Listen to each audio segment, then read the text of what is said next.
Indeed, indeed. It is a sweet start screen.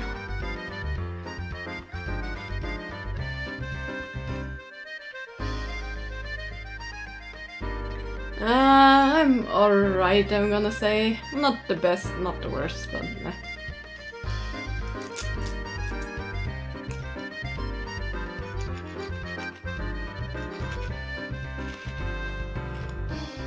I mean, not the worst, at least something good, but yeah, welcome everybody to Professor Layton, and as you may notice, Pandora's Box, although it will say Diabolical Box in the title. Pandora's Box was the European title. Diabolical Box was the American title. It's practically, besides some slight little changes, the same game. But yeah, I'm gonna play Pandora's Box, because that's the one I know. So, let's actually start. I had to do this like 3 times, because the first one didn't... that's annoying. Because the first one actually didn't have music, so that was fun. I need to see which screen I need when I'm doing this, because I don't know yet, but hold on. There we go.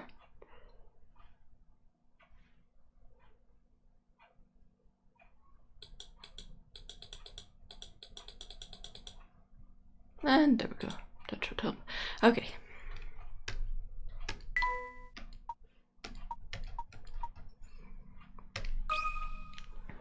Found a shame that your brain went out yesterday. You have no memory of everything past 8 p.m. Oof, that's yikes. Hi there, Anthony. There are tales of a box that brings death upon any who dare open it. Tell me, do you think those rumors could be true?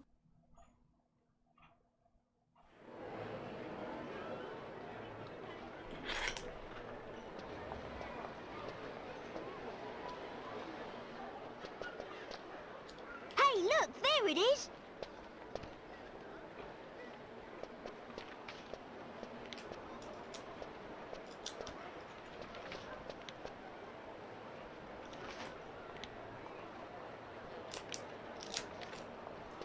Look, it's Flora! Oh my god.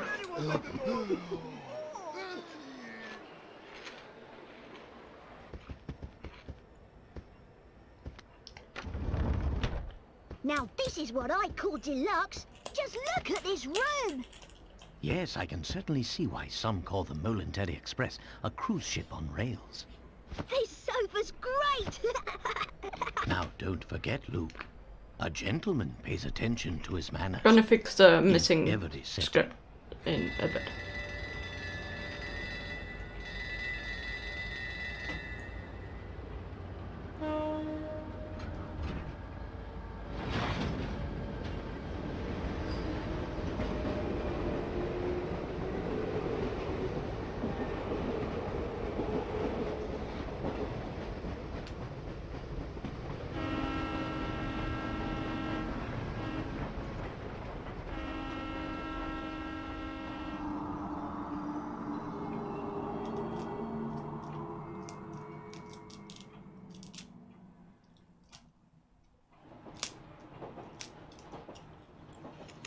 So what's the story behind this Elysian box anyway?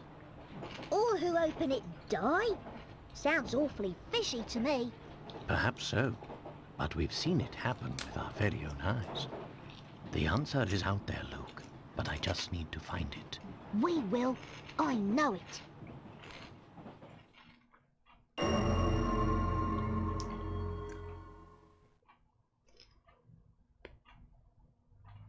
Actually, the perfect timing to fix the screen. Hold on.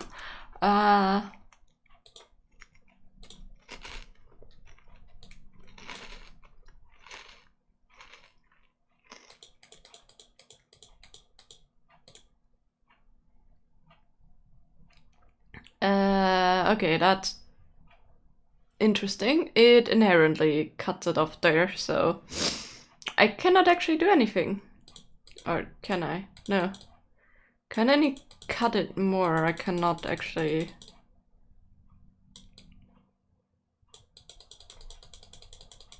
And it doesn't even cut more. That is a bit weird, but whatever.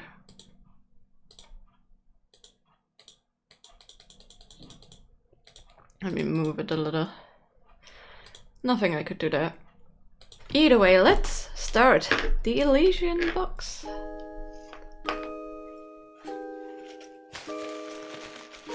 To my dear friend Vivi. There was a box that was rumoured to kill anyone who opened it. At first, neither the Professor nor I believed it.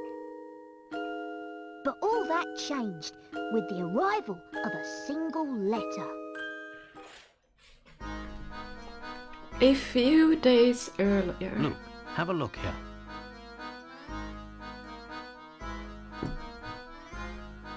I'm gonna prepare my poker card just in case. What's that, Professor? It's a letter from my dear friend and mentor, Dr. Andrew Schrader. Is everything all right? My dear Herschel, as an archaeologist, you're sure to have heard of the item known as the Elysian box. Of course, it is more commonly known as Pandora's box, in reference to the famous myth. This nickname would appear to be well-deserved, since it is rumored to kill whoever opens it. I'm dubious of this reputation, of course, but when my interest is piqued, I simply must investigate. That's why I'm pleased as punch to tell you that the elusive item is finally in my possession. What's more, I believe I'm on the cusp of unraveling a great mystery tied to this box. For the moment, let's just say I have a theory, though I haven't been able to prove it yet. Initially, it was my intention to finish my research before daring to open its lid. But I must confess that my curiosity is simply overpowering. In the unlikely event that anything should happen to me, please finish the work I've started here. Your friend, Andrew Schrader. According to the postmark, this letter was sent 2 days ago. We should go pay the doctor a visit. I just can't shake the feeling that something awful has happened. Well, your intuition's usually spot on. I say we head out right away.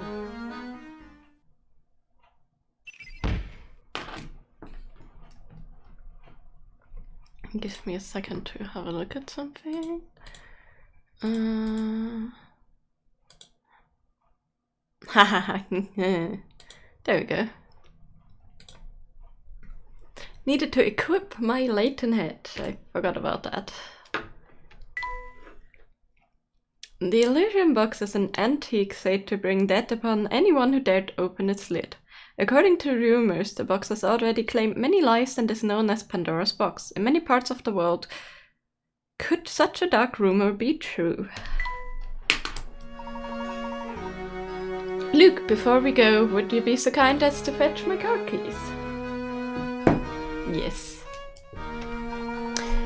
They're in one of the drawers on that desk. Will do, Professor. If there's something you wish to interact with, Luke, you can only reach out and touch it.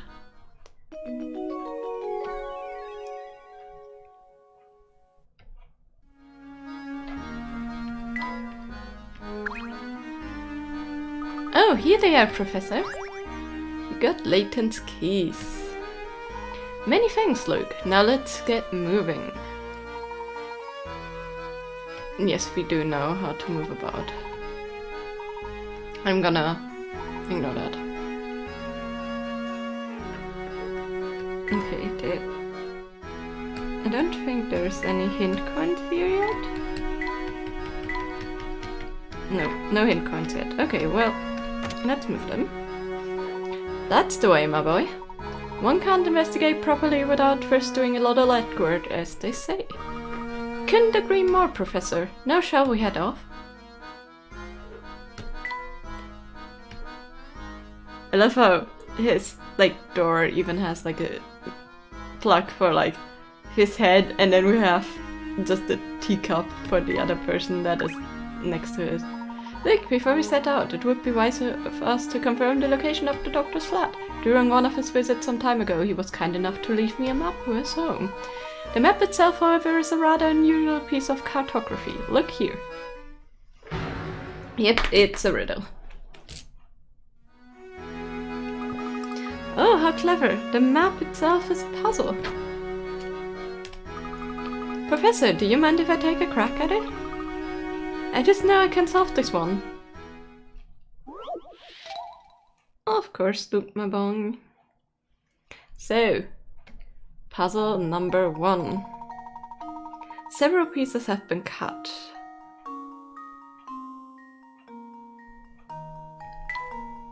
So you need to actually figure out which goes where, which, yeah.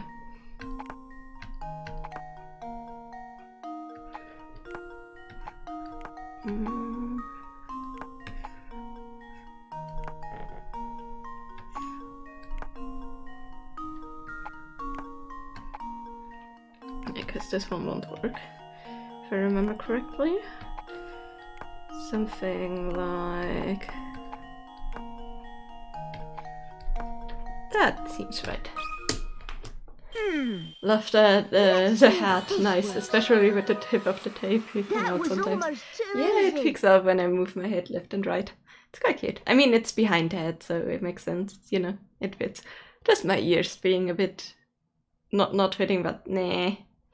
Okay, let me actually...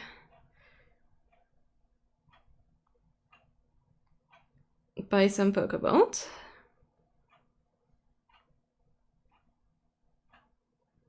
And prepare. Okay, so first riddle done. Excellent work. Now let's hurry to the doctor's flat in the red car. But yeah, I'm gonna leave this. We don't care. We don't care. Excellent. With our destination confirmed, we're ready to pay the doctor a visit. Come now.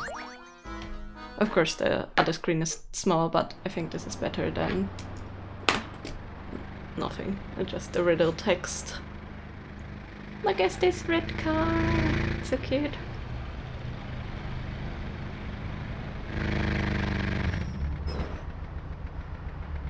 But yeah, I also would be curious which train that was in the beginning. But yeah. Do you believe we found the doctor's building? But which flat is this? That I'm afraid I don't know, but come to think of it, the letter I received did mention something about this place.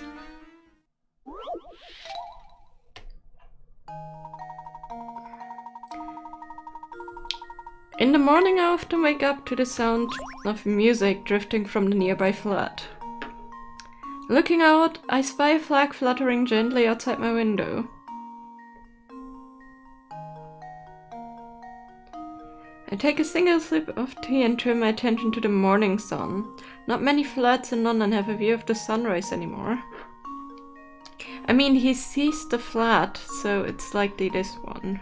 Because else he wouldn't see the flag, because that's laundry and not a flag. And those don't have morning sun. And you can still hear the music, because this still belongs to his flag. So I'm gonna say that one. Very Consider likely. this puzzle solved. Yay, I got it right. A true gentleman leaves no puzzle unsolved. Indeed, a true gentleman doesn't leave a puzzle unsolved, so that's what we're trying to do in this game. We are going for all puzzles again. That's right, now that you know where it is, head for the doctor's home. Unless I'm mistaken, I think we found his flat. Now follow me, Luke, we're going up. Blah blah blah, blah blah blah, blah blah blah, blah blah blah, blah blah blah, blah blah blah. And we're gonna ignore this. In that case, you'd be a true lady. Because you leave puzzles. But yeah, I'm gonna skip the introduction stuff and he will tell us about coins. No then, mister, never seen you around here before. Wanna hear something useful? Alright, see that postbox over there? Try touching it with your stylus for me, will you? Yes, we learn about hint coins. Brilliant, that's the hint coin you found there. Ever been stuck trying to solve a puzzle? It's times like those when I bet you'd fancy a hint, yeah? Well then, that happens you can trade those shiny hint coins for hints. They're scattered all over the place, which means you should always be on the lookout for them. Use your stylus to touch anything that looks suspicious. Good, well, that's all I had to say. You take it easy, mister.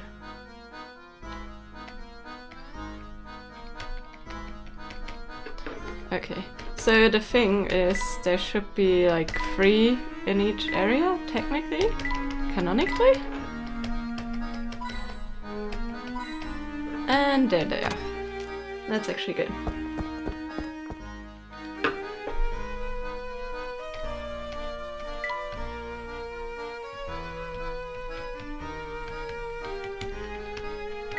And of course we're searching for hidden riddles too. No hint codes here? Yeah, that's what I was about to say. There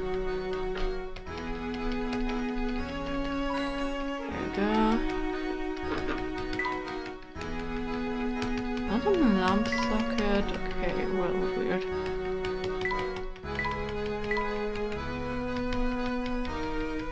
I have no idea where the last one is. Well, I guess we're gonna ignore that one then. This is Dr. Schrader's flat, I'm sure of it. Dr. Schrader, are you home? It's Herschel Layton. I came as soon as I read your letter. Hello? Are you there, Doctor? Don't hear anyone in there, Professor. What if he's...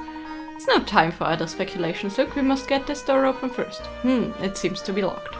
So without a key, there's no way to get in.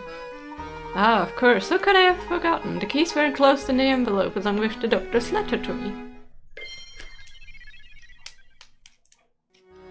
Quick, Professor, let me try them on the door. Huh? That's strange. Doesn't seem like any of these keys work on the lock.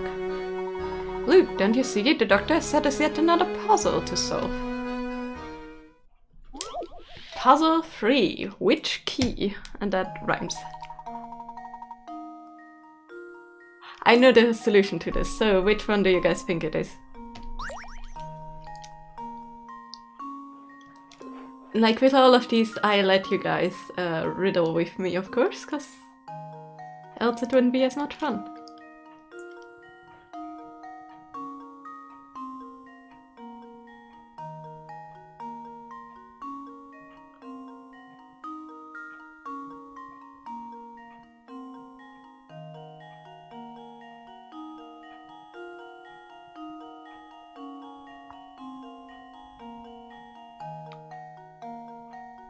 Ding ding ding! Canada has 100 points. It's indeed the back of this one. Ah, come on. I want to... There we go. Okay. Here goes. That was almost too easy. Yes, it's the back of the key. That's right. How long did it take? Yeah, not too long, because I knew. It's not like I've played this game multiple times before.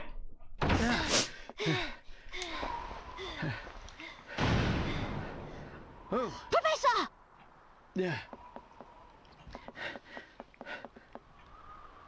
No, untrue. How could this have happened? This is terrible, Professor. Do you suppose the Elysian box did this to Dr. Schrader when he opened it? I honestly don't know, Luke. But that can wait. Right now, we need to notify the... Of course, Professor. It was a bit too quick to click there. What do we have here?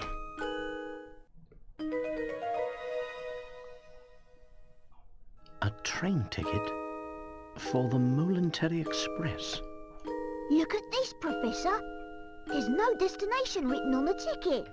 I've never seen a ticket that didn't say where it was taking you. Yes. Yeah, very strange indeed. I'm always clicking too quickly, damn, because I read quicker than they, so... Yeah. A single ticket with no visible destination. It was disclosed in Dr. Schrader's home. Discovered in Dr. Schrader's home. It appears to be for the Moulintary Express, but where exactly is it supposed to take its bearer? Yes, you have fun lurking and hope that when you go to rest you actually can sleep and all that. Oh, well, look who it is. A familiar face from the first game. What? Huh? Hey, it's you! Well, Inspector Chelmey's the name. You two found the body, did you? What in the blankets? No, Luke, let him go. Reference to the first game. Luke, stop that. That's his face. Listen here, Luke. Oh my gosh, His face doesn't come off. He's the real thing.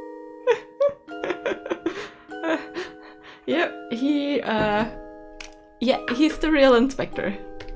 What in the blazes?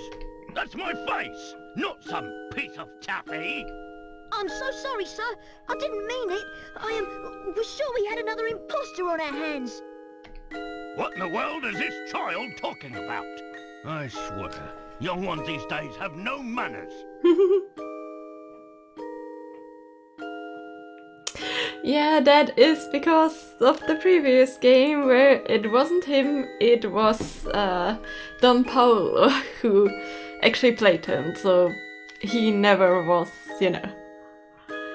at the Curious Village, so yeah, he doesn't know what we're talking about.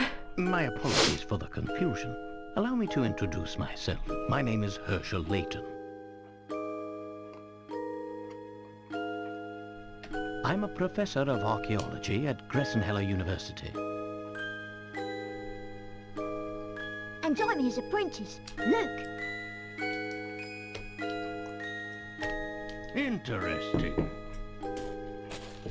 So if I understand correctly, you keep a child around as an apprentice, do you? Not at all, sir. In truth, he's... Professor Layton's apprentice, like I said. Nah, he takes care of him. Well, it's really none of my concern. Nice I guy. have a crime scene that needs my attention. Clear a path, will you? But of course. Luke, not a word about that ticket to the authorities, all right? You got it, Professor. Because it's always good to withhold information to the police. Yes. Let's see. What do we have here? A murder? Or was the crime self-inflicted? Inspector, I should tell you that the door was locked before Luke and I came in. I see. So this door, the sole entry point in and out of this 8th floor flat, was shut tight. Then the doctor was holed up in here, completely apart from the outside world, yes?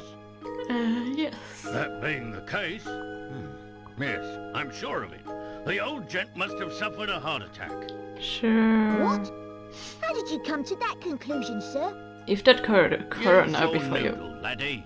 like What just other say something like explanation that. could there be? It's true that the flat is on the 8th floor and that the door was locked, Inspector. Still, I'd hesitate to say that this room was completely closed off from the outside.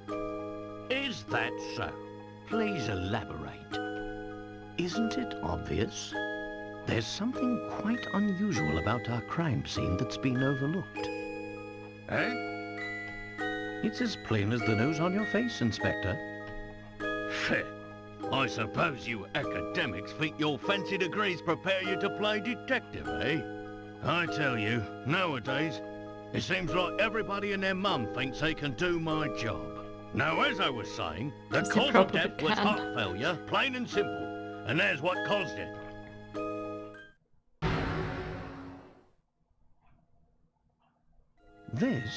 It's a scaled-down model of a Kronosaurus, if I'm not mistaken. I reckon that ugly mug will give anyone nightmares. Here's what probably happened. The old fellow turned on a light, took one look at the beast, and then keeled right over. But Sure. this is the doctor's own home. Why would the bones he put up himself scare him? People have a way of becoming forgetful with age. Not that you'd understand, boy. Well, you're right Yeah. about that. I don't understand it at all. Mr. Layton, was it? No? Layton. Ah, yes, Layton. Mr. Layton, what do you... The scenario you paint certainly isn't out of the realm of possibility. But, considering the lights were off when we entered the room, I don't think we've found our answer yet. Oh, really? Furthermore, look around you, Inspector. Doesn't anything strike you as odd? What do you mean, Professor? Study your surroundings, Luke. I'm sure you can see it too.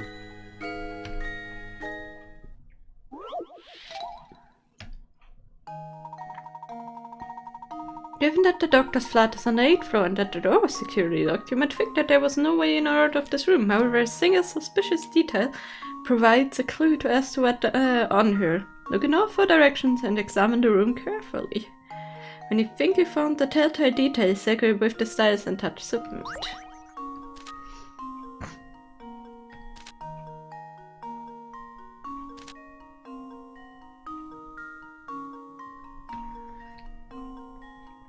Why is the curtain missing? Here goes.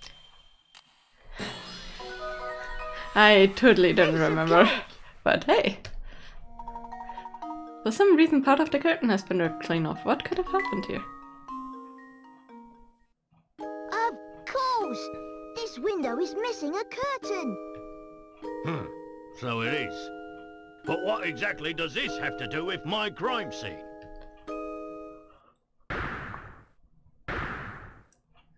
I wonder...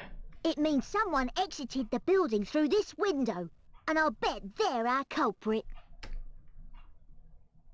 I'd say that's a sound theory. Well done, my boy. Oh, yes.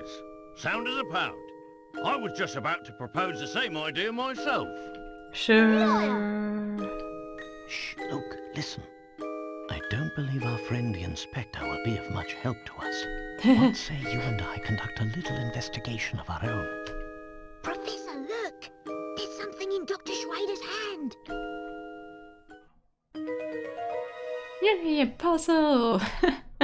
A It's literal an old puzzle. photograph, but it's been torn into so many pieces, I can't make out the original image. Okay, let's go puzzle. If we get to do it. Torn fragments of a photograph were found in the late doctor's hands. In its current state, it's impossible to make out the contents. What could it be depicting? Hey, what's the big idea? You can't just point evidence in a crime scene. Get your hands off that... what is this anyway? Not that it matters. I'll be holding on to that. Now out with the both of you.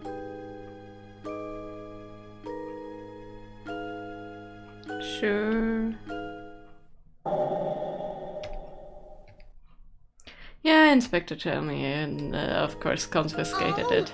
But we haven't finished. And we were shut out, of course.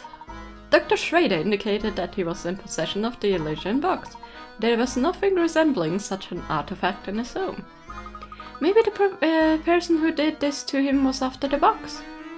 An interesting theory, Luke, but for the moment that's all it is. However, we do have one clue to understanding today's event, namely that ticket. Are you thinking what I'm thinking, Professor? Indeed, I am, Luke. I believe that a trip about the Pandora Express is in order.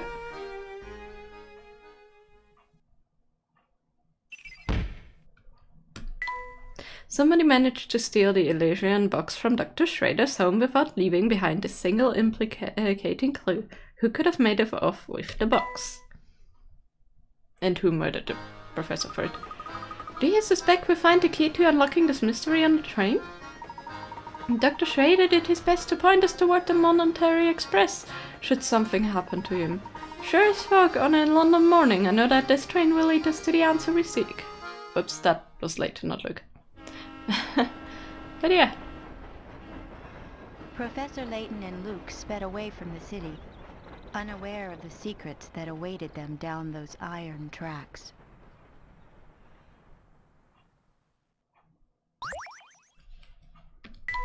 Absolutely, we're gonna save.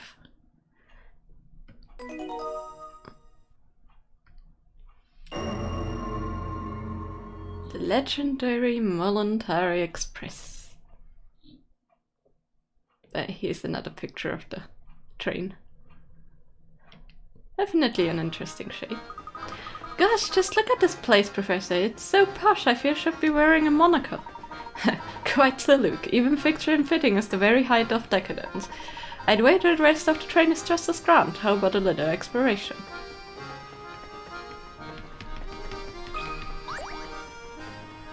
Look at that, Luke. Your bag is wide open and your belongings are all scattered about. Oops, so they are. You should put your things away before we start exploring the train. It's another puzzle, and that's why we click on all things, because we want to find all hidden puzzles, or as many as we can. Luke's belongings are all over the place and need to be packed away in its trunk. When everything has been placed neatly into the trunk, submit. Okay, so let's start out with some of these. This one clearly needs to be in an edge space, because there's no way to, like, you cannot rotate them, by the way. So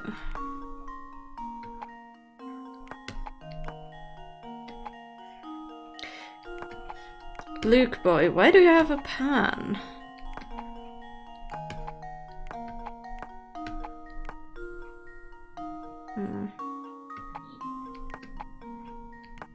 That will not fit the book. That will not fit that. The pan has a too wide handle, so it will not do anything if I put that there.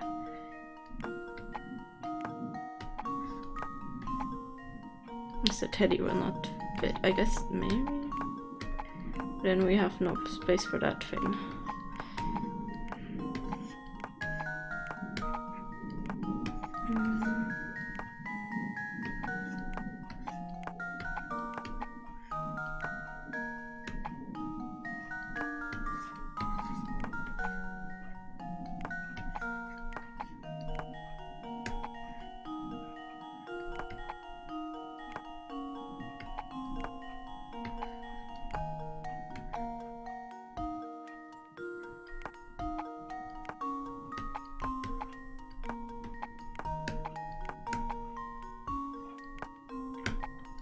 Problem is that the pan has a too wide handle, so wherever it fits, it needs to fit like that.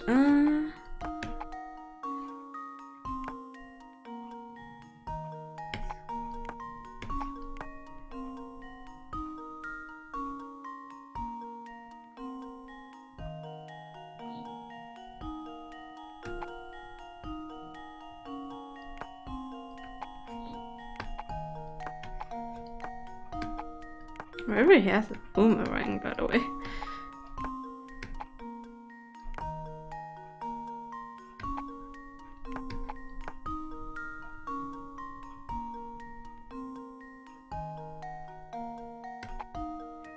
That won't do anything though, because we have nothing to fill this.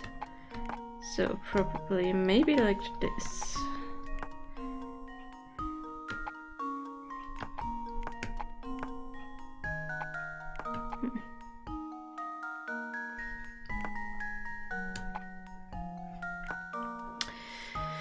Okay, not helpful. I mean, we could move it one down and one over.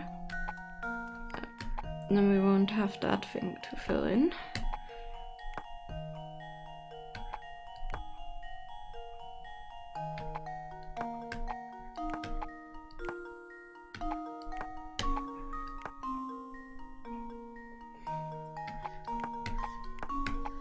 I mean, these two are kind of obvious that they have to go somewhere where they fit like that.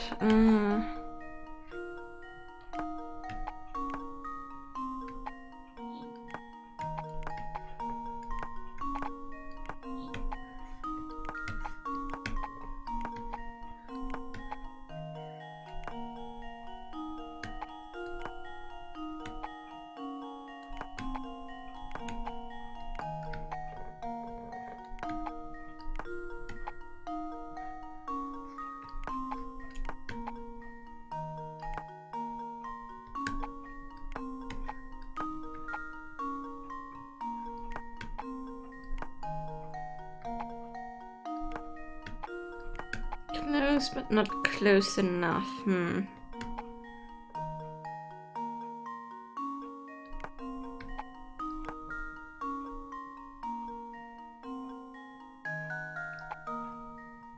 There's a gap right here, which we kind of need for that one.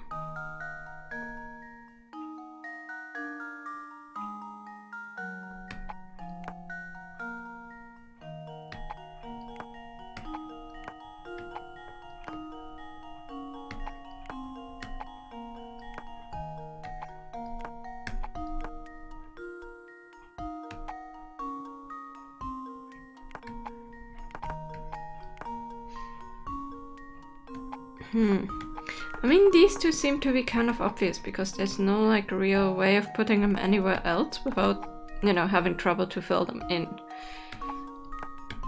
Although height obviously varies for them. Okay, that doesn't make sense either, because then we cannot fill that in. Except for like this, but then we have a gap down there.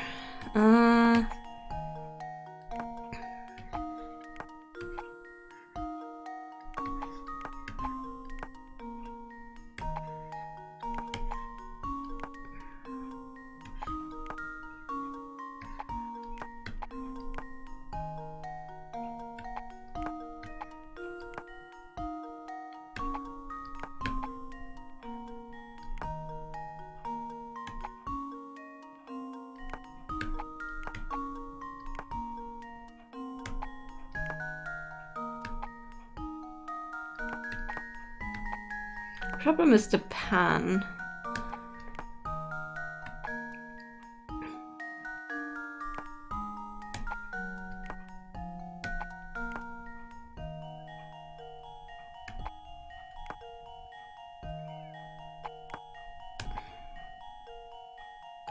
I always get back to this one. That's not helpful.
I don't want to already have to use a hint coin for this, because it was be a waste.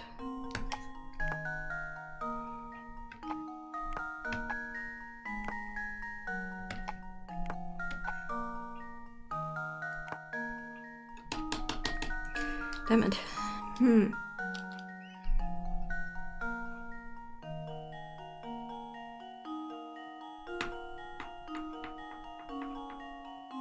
There's a gap there.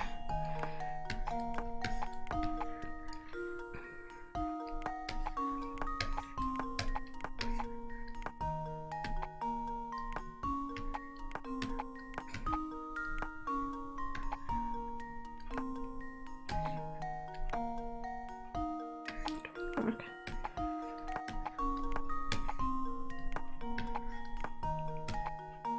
That won't work because there's the larger gap. And now we have the same problem. I said we this time have them together.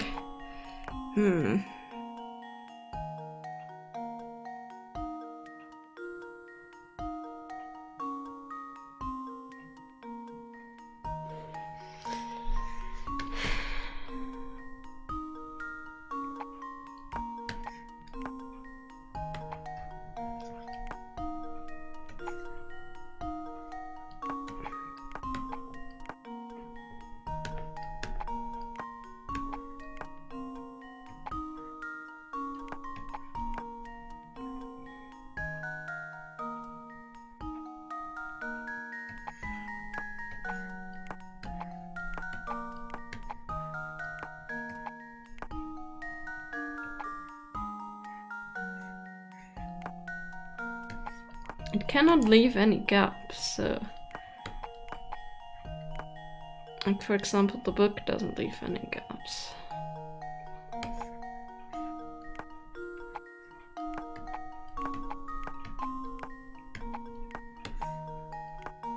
But then nothing else of it anymore.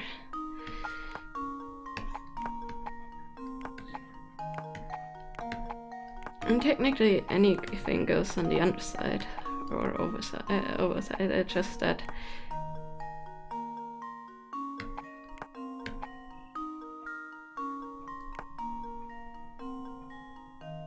two things need to fit.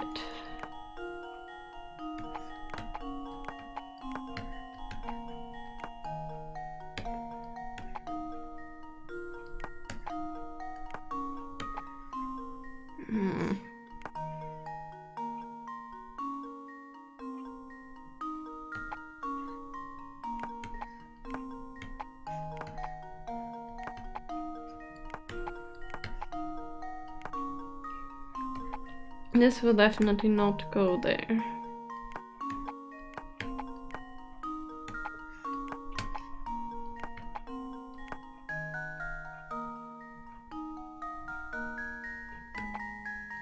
This needs to be filled by anything.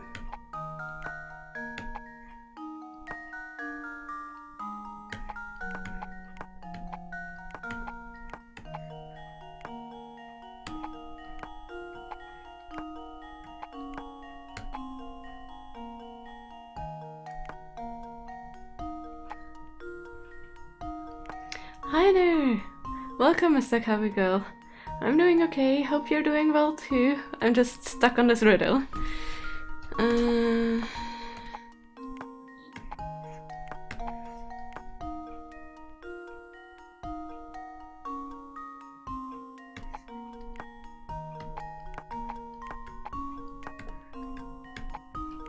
That won't work if I pull this over.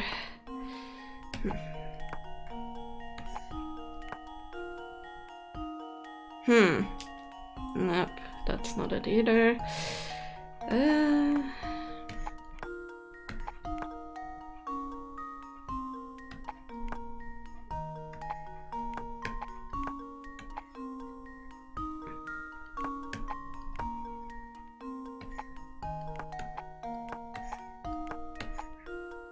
I got it. Ah, finally. That only took a decent while. There we go. I've already only riddle like 5 or so. Was offline for a little while. Glad you came back in time for more Professor Layton. Yes, and exactly in the beginning of this one. So yay, we got the riddle. That took a bit longer than I wanted. It was a tight squeeze, but everything's finally packed away. We were in a rather hurry, so I suppose you didn't really have time to pack properly. Do feel better with everything put away. Come on, Professor, let's do some exploring. Ooh, Professor, the sugar is covered with ants. Oh dear, I have to remember to get sugar for my tea elsewhere. Curious though, isn't it? How did I get here? Speaking of ants, try this one for size. Yes, we found another puzzle there. It's puzzle 17. Busy ants were tirelessly carrying food back to the nest. One such ant was returning with food when she bumped into an acquaintance in front of the nest. What are you playing at? Didn't you notice that you took the longest path possible back to the nest? Think about where you're going next time. Not that the ant never traveled out of the same path twice. Can you trace the route the ant worked? So, basically,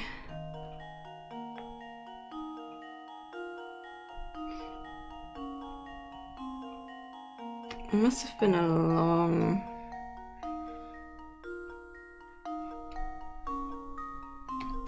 one. Oops.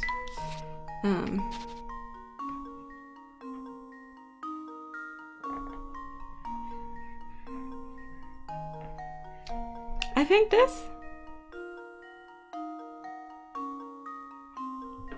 Because I think this is not as long as this detour, so actually, is it? It's the same length. Those are the same length.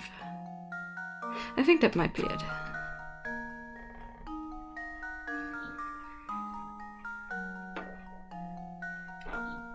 Maybe? Just leave it to me. Nope. Whoops. Think That harder. was right. Yeah, thanks.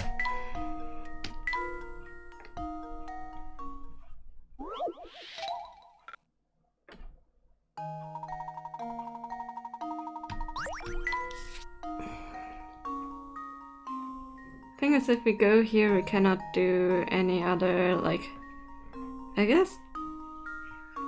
Okay, okay. That might be the longest way.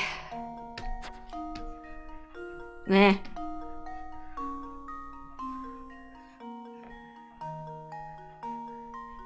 At least this one that tracks better than the other one, but maybe that one? Here goes. That should be longer than the other one. Yeah, there we go.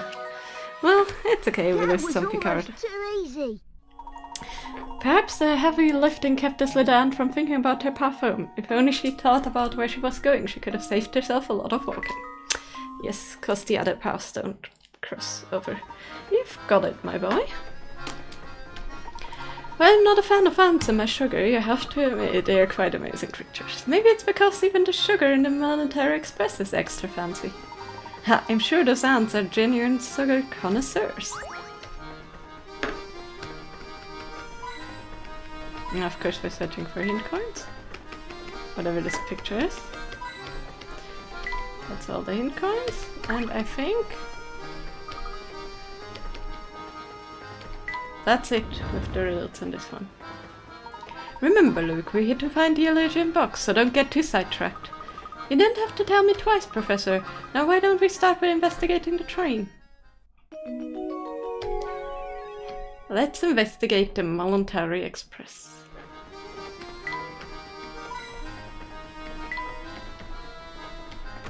Nope, not what I meant to do.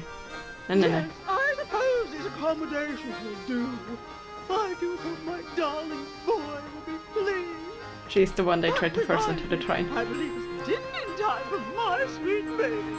I'm off to visit the dining car. Gosh, that woman was just the type I'd expect to see in the Military Express. Talk about rich and flashy. Quite. This train is full of many well-heeled patrons, like the woman we just met. We must watch our deeds and words here. Formal setting demands formal manners, don't you think? Absolutely, Professor.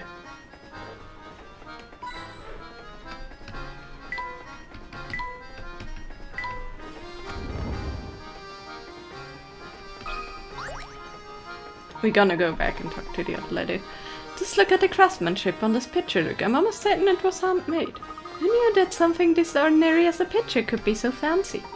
What could be more relaxing than sitting on your seat with a cold beverage and watching the sunset? Not everything that's served in pictures is good to drink, however. Look at this puzzle, for example. I'm ready for it, Professor.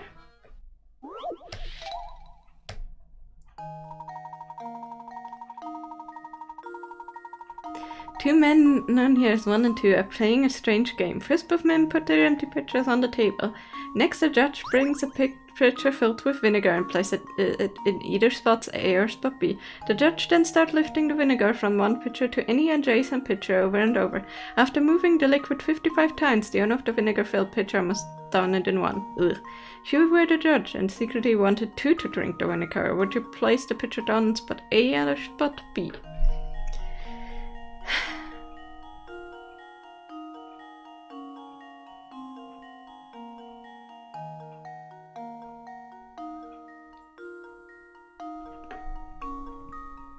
This is always, hold on. 1, 2, 3, 4, 5, 6. 1, 2, 3, 4, 5. Hold on.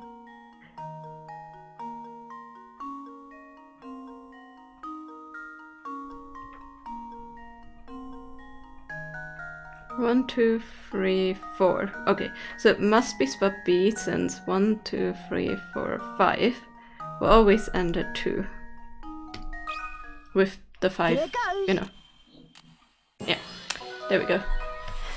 You can of course count, but meh.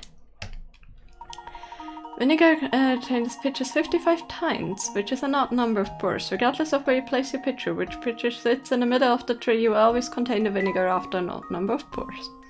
Or something like that. Excellent work. Now let's press on, shall we? We mustn't stand around that day. Says the one that gave us the puzzle.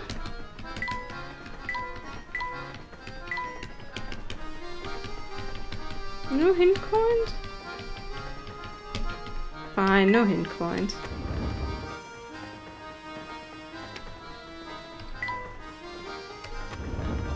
I had to talk to the little lady here.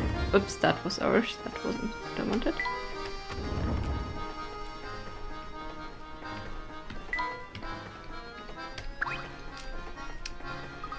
I hear the rooms at the front of the train are so super duper fancy the doorknobs are made of gold. But no one's allowed in except for really rich people. So misters, are you really rich? Cause if you are, you can go see the super duper fancy rooms. Super duper fancy rooms? That none but the extremely wealthy can enter. If our young friend is correctly informed, there must be a set of deluxe rooms in the next carriage. Wow, I'd love to see what those look like. I bet they're simply smashing. Well, that was not worth going back for. Okay, let's go to the dining car. Let's try and find some coins. Nope. Wow, just look at the stuff here, it's to eat. Yes, it seems that the Mollentar Express is a first-class operation, right down to the kitchen.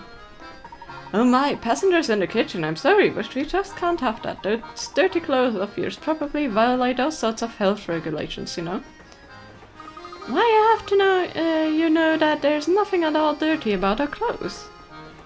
Say what you like, short stuff, but that doesn't change the fact that I'm running a kitchen here. Did you stop to think about what could happen if yucky outside germs make it in here because of you? I see your point. Terribly sorry for the intrusion and any worry we may have caused you, good sir. Oh, alright, I'm sorry too, sir. Wait, what's that? Ah, Professor, look there! It seems our friend the cook has kept a pet in the kitchen. How arrogant of him to lecture other people about germs. Oh boy, I guess the cat's out of the bag now. Listen, I know it's against the rules to keep a pet in the kitchen, but he's my only friend, see? For real or not, he's the only creature I got to talk to in here. My, he certainly is generously proportioned, isn't he? He's a hamster, I presume.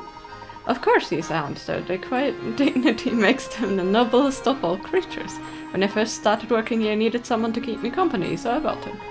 Thing is, I fed him all the table scraps we take back, which makes for a diet that's a bit, rich. It's really piled on pounds, and to be honest, I'm starting to wonder if it isn't bad for himself. The poor thing. I wonder, could I ask you a favor? Would you mind looking after my friend for a little while? When he's here with me, I can't help but feed him, but those scraps of foie gras and pastries do not up. You really want us to take care of him and have him get into shape? Sounds like a great idea to me. I mean, what do you think, Professor? Can we please keep him for a little while? Well, I always said that helping rodents in need is among the duties of every true gentleman. Be happy to take custody of the hamster until he sheds some of that excess baggage. Oh, thank you so much. It's a real weight off my shoulders and off this waist, hopeful. And with that, we get the hamster minigame. He's adorable. So chubby. You can check out the hamster in the trunk. Oh, and one more thing. Since I won't be seeing the little fella for a while, could you give him this apple? He lost them, so... Oh, I'm going to miss my furry friend. Please look after him. Don't worry, he's in good hands. We will play the game once we finish the other riddle, just once or twice. Because we want to help the hamster. So, guys, you get the choice of name. What should we name our hamster friend? Any name ideas?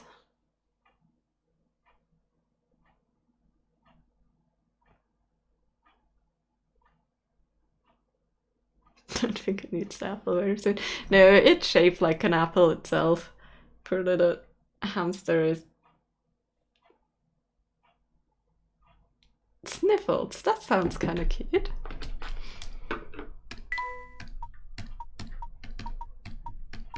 So Sniffles is this.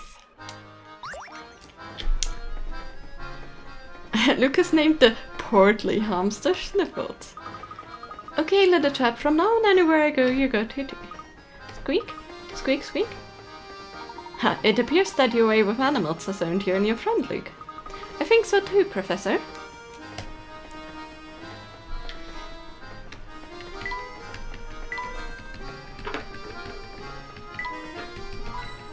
A light fixture would have been an excellent place to go, thanks. I can't coins, but no. I don't think there's much more to explore here. So, Professor, why don't we get something to eat? My stomach is grumbling something fiercely.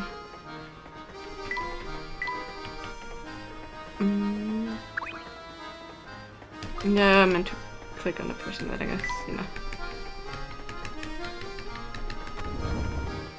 Not what I meant to do. Well, okay, it doesn't seem there seem to be any healing coins, so let's talk to the waiter.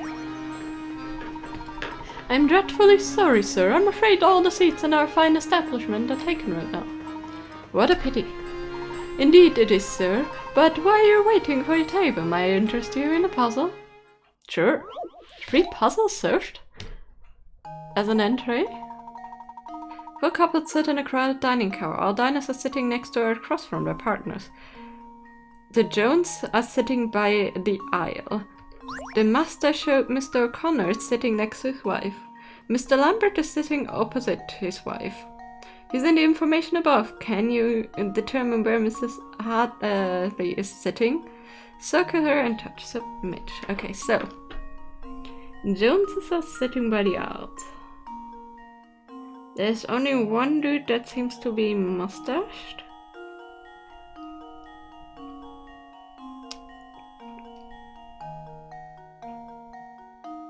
So technically,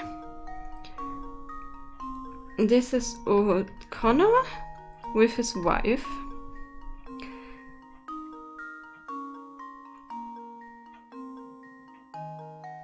There is only 2 people that are sitting opposite to their wives. And the Jonases are sitting by the aisle, which means they're... I think it means middle part in this case, right? So this is Lambert. These are the Jones, which means this is Mrs. Hartley? Am I right about the aisle? Not that it actually matters which 2 of them, because there's only one. But yeah, I think whoops, circle, not click, yeah. Middle would be the aisle, okay, good. My theory. There we go. Not that it really matters, because there's only 2 opposite, we have but it. yeah. That one was easy.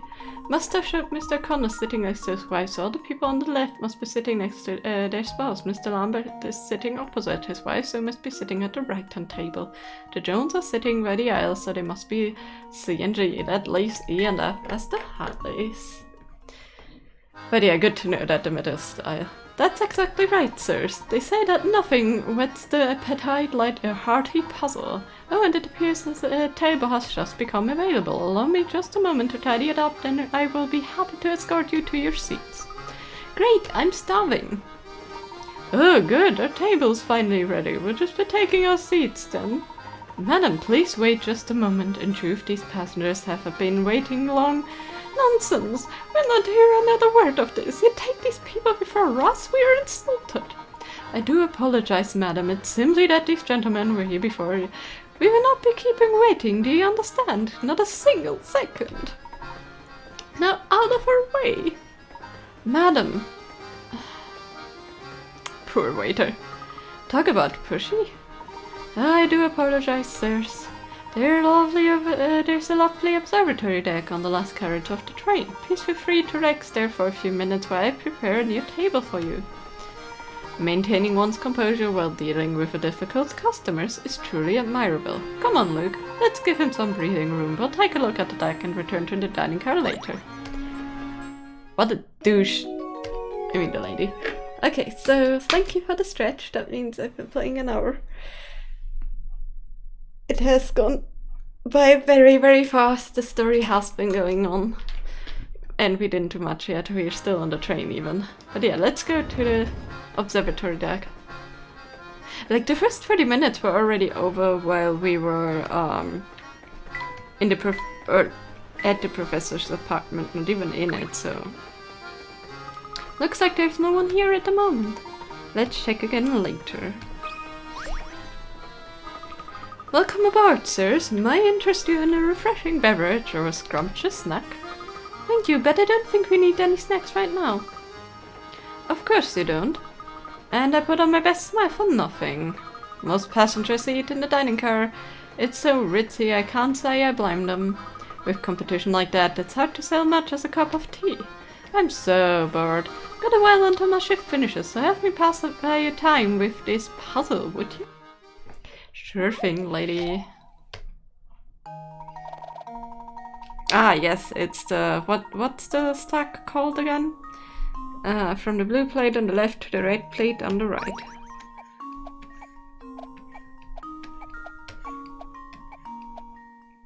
Hold on, that was wrong.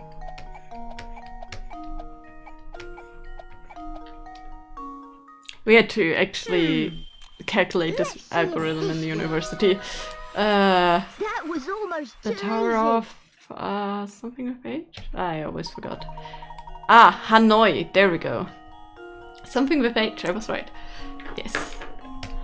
French mathematician invented it. Whoa, check out the brain on you, kiddo. So listen now, next up is this dinky little two-cow village called Dropstone, right? There's like nothing there. I wish we could stop somewhere more exciting for a change, but I guess that's working a job for you. Sometimes you just have to deal with crippling boredom. Indeed. I feel it. Okay, let's go to the last card.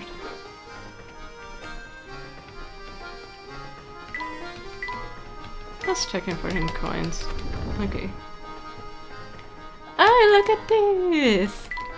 It's the riddle hat! Used to remember how to do one of any size. Yeah. Say, Professor, that little stack over there seem familiar to you? Shack, not stack. Indeed, unless I'm mistaken, this must be the residence of you-know-who. I have a feeling she'd be a big help to us again. Yes, indeed. It is the riddle grandma. And there we go. My, what a lovely deck. Wow, this is the best thing. This breeze feels great. Indeed, and the scenery is simply breathtaking. Look, you can see a lake over there. Skies so blue, and just look at those trees flying by. Now that's what I call a view. All this talk of pristine scenery reminds me of what puzzle I once heard. Why don't you try it? I would love our trains to have those cards still. Like some have on second story observatory deck, but that's rarer than anything. The forest below contains 4 different types of trees. Divide the forest into 4 sections, each containing 1 type of tree. I mean... that won't work.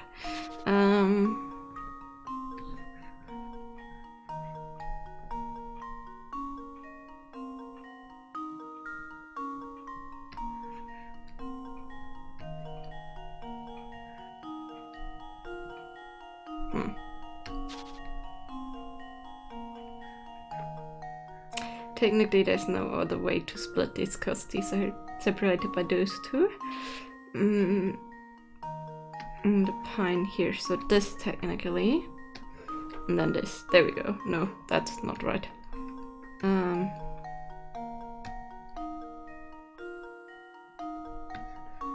There we go. Here goes. Ziggity zaggity. Whee! That was almost too easy. Very nice. Now take a moment to admire the gorgeous scenery, indeed. That's exactly it, well done. Well, did you expect any less, Professor? Wow, it feels so nice out here, I almost forgot we're supposed to be searching for the Elysian box. Can't say I blame you, Luke, but that box led poor Andrew to his death. Come what may, I will solve this mystery. Of course!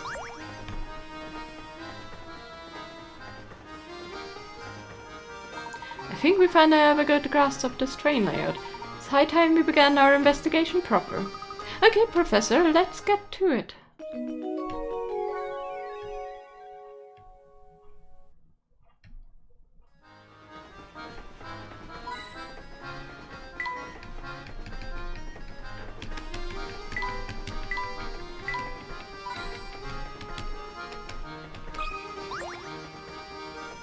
Look at that, someone's left some rubbish on the deck here. Some of you have got no manners. Luke, a true gentleman, cleans up after himself and others, should the need arise. What do you say we take care of this mess?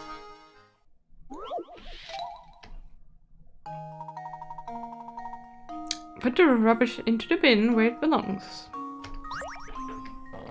The only option right now is to move this over.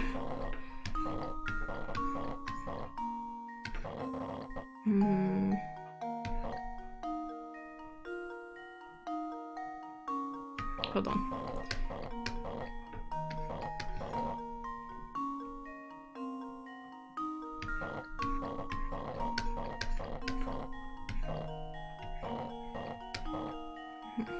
That won't work.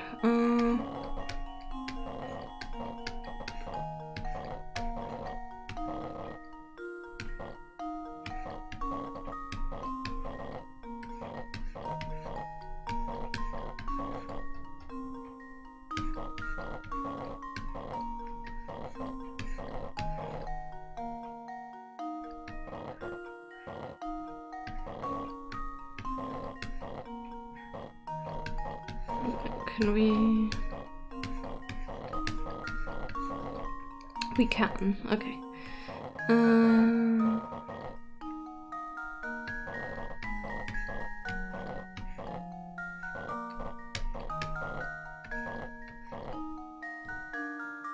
Still not too helpful. I think one of the gold ones must be always halfway in there.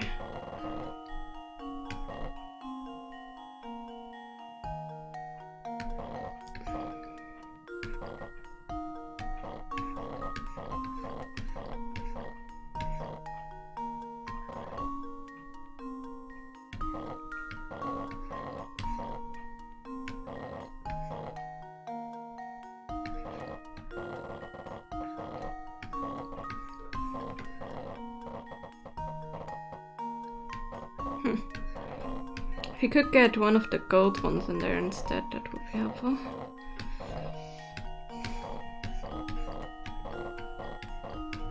I mean, I already had this one up there, so I guess...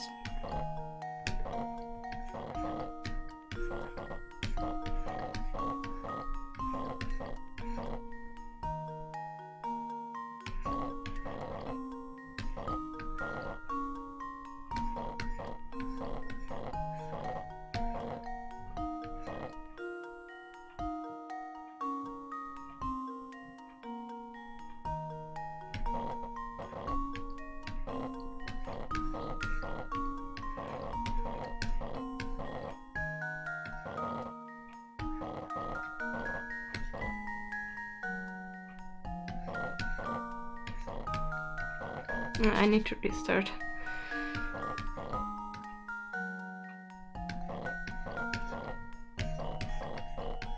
One of them definitely goes there.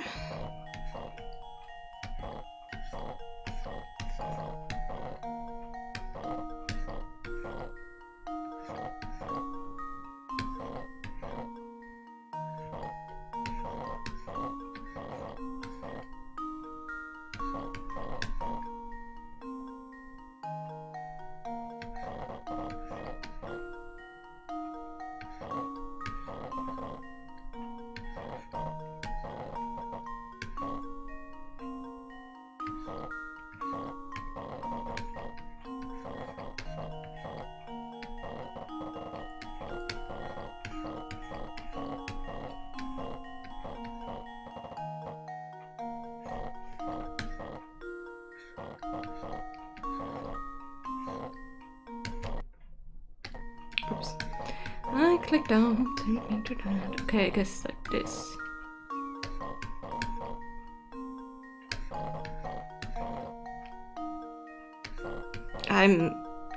Brain's not working. There we go.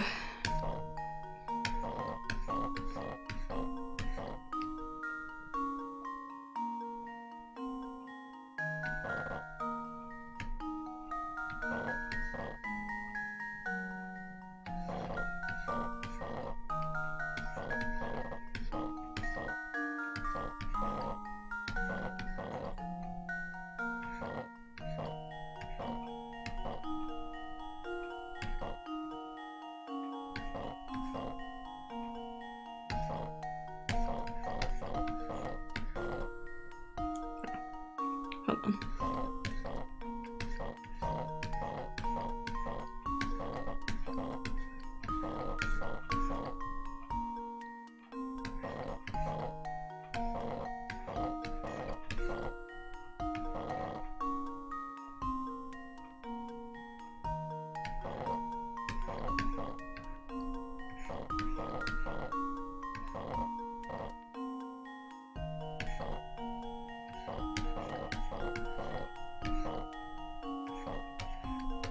There we go. Oh my goodness, that took way too many tries. To test my theory. Oh gosh. A true gentleman leaves no puzzle unsolved. That's much better. No, don't forget litter belongs in the bin, not on the street. Yes, indeed. There, now there's no litter cluttering up that amazing view. Wonderful, isn't it? Keep a place tidy really brightens it up. Keeping a place tidy really brightens it up. Where's the last hint coin? Nowhere. Like. I guess I'm gonna ignore them. Hello there, sir. Ah, there's nothing like travel by rail to put a spring in your step. I couldn't agree more. Hey, And there's really. no better way to do it than on a train as fine as yours, Mr. Beluga. So you know my name, do you? But of course, this train and its owner have quite a reputation in London. I've seen your face in the papers more than a few times. Oh, is that so now? I'm sorry, my friend, but I can't say I know you as well as you seem to know me. The name is Herschel Layton. I'm a professor of archaeology by trade, but a train enthusiast on the side. I've heard tales of this train's grandeur, so I decided it was time to experience it firsthand. Well, isn't that something? It certainly is a pleasure to meet you, Mr. Layton, was it? Oh my, just look at how late it's gotten. I really have to run. Do enjoy your time aboard. You still have it with the tower. Did you try? I guess you did. Why don't we head back to the dining car now, Luke? I worked up quite an appetite. Didn't 8 layer on perfectly. Yeah, I mean you just move them back and forth between one side to the other and just, yeah. Welcome back, sirs. My deepest apologies for the long wait. Let me show you to your seats. Only 255 minutes. Yeah, not too bad. Great, it's finally time to eat. My sentiment exactly. Wow, look at all those choices. It's enough to make my head spin. Oh, look over there. There's some sort of commotion going on.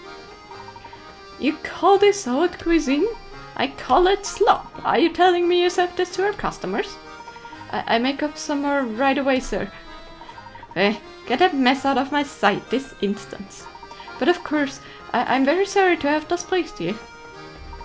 And another thing, look at these vases in that picture. Talk about tacky, replace them immediately. But sir, that piece is a quintessential work by the world-renowned. I don't care if the Queen of England painted it, replace it and be quick about it. Of course, sir. I'll stop making the arrangement immediately. Isn't that the same man we saw earlier? I don't think I've ever seen anyone so bossy and loud. That was indeed Mr. Beluga. It's a shame that picture wasn't to his taste. I think it's marvelous. Speaking of pictures, Luke, I have a most intriguing puzzle for you.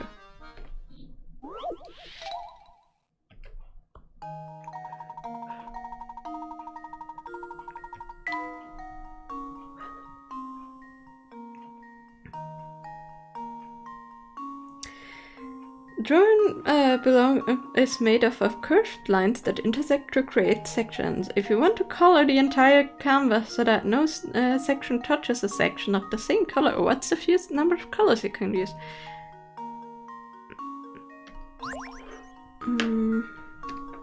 Okay, so...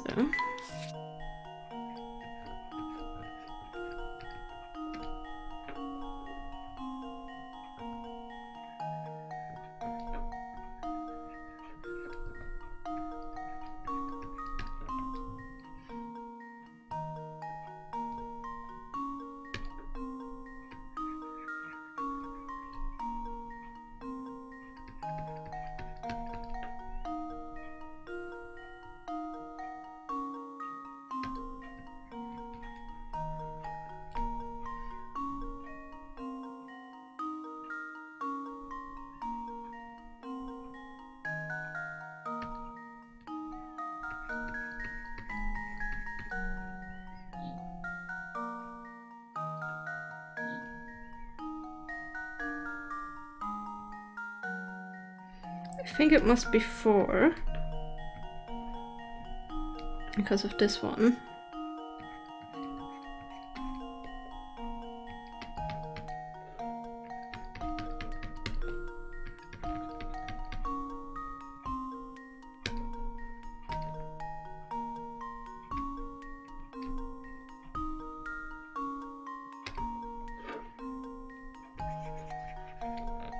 Yeah, it must be 4 because of this one, because there's no way to...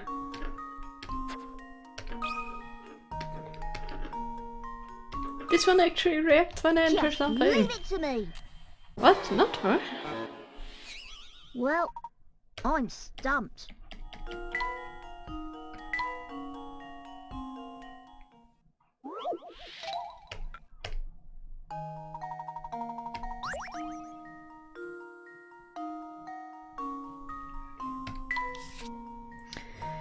So, this one touches 1, 2, 3, 4. Yeah, 3, 4. Faces. Oh, 5. Yes.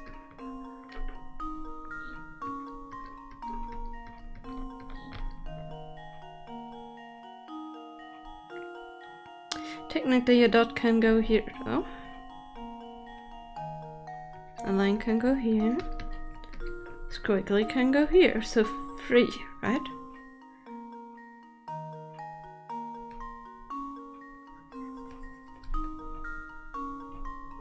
Oh, is it 3? It might be 3.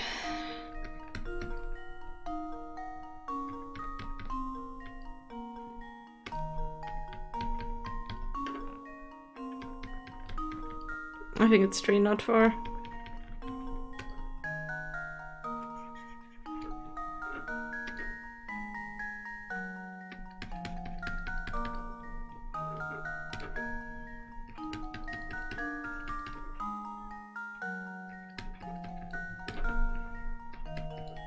It's 3. I miscounted. That's okay. Should be 3 Here though. goes. Yeah, there we go. Save myself. I mean, need 3 colors to fill in the drawing, indeed. Expertly solved, Luke. After a puzzle like that and the filling me of your rest and in order, let's retire to our room. Sorry to interrupt your game, but there's something important you should know. As you progress through the story, some puzzles will disappear from their original locations. These puzzles are then moved to Granny Riddleton's shack, where they can be solved at any time. If no puzzles appear on the text screen, it means they're no unsolved puzzles right now. A strip of paper. Okay, we missed one. Number input seems better. Oh yeah, way better. And I can finally see lines that I'm drawing. Remember last time? We can't go to Granny Riddleton's yet. That's mean. Ah. Thank you for your patronage, sir. I hope your cuisine was to your liking. Oh yes, the menu was excellent in both its variety and execution. Your honor, sir. Professional waiters such as myself live for praise such as yours. Now then, shall I provide you with the bill? Oh, I do apologize, sirs, but I seem to have forgotten your order. Could you enlighten me?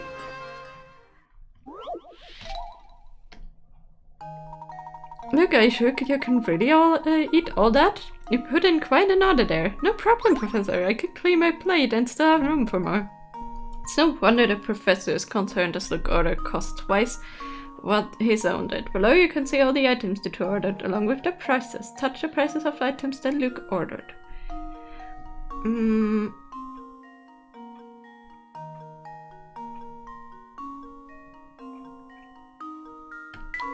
Even if the professor ordered this one, means we need to go to 50, which would be 30, 50, or 30 and 50.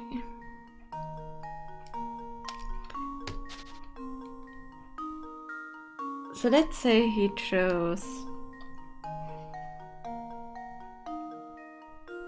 17. That would still be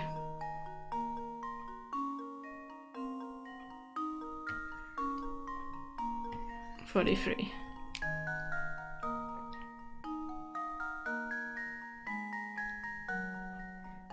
I think it's not the 25, because then we have multiple options.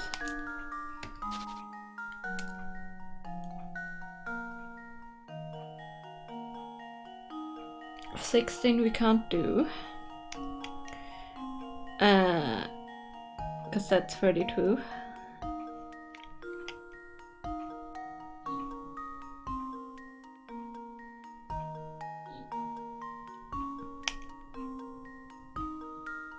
Fourteen is 28, which we also can't do. 13 is 26, so also nothing. So technically,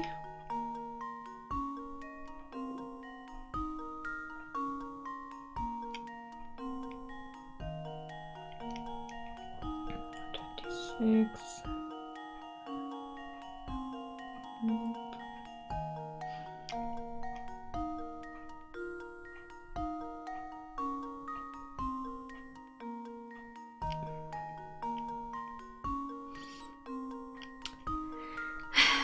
I think the professor may have ordered 17.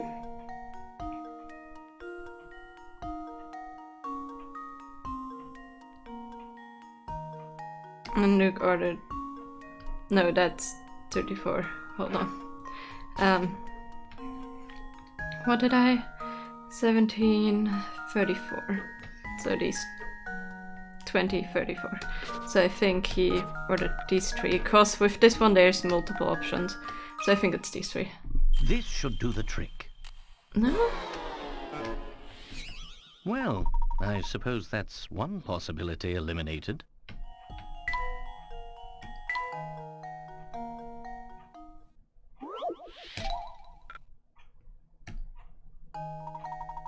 Oh.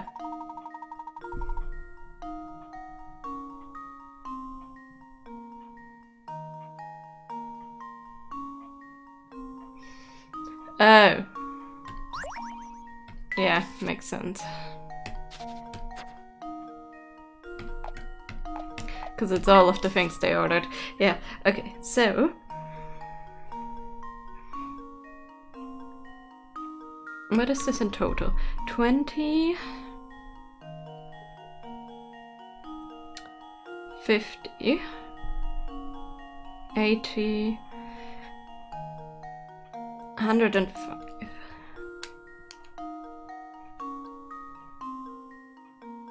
Can I count? Yeah, that's 20. That's 30.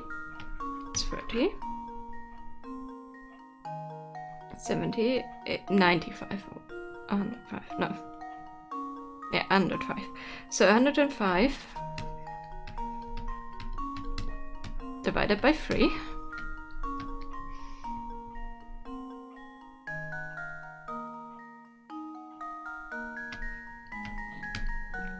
It's 35.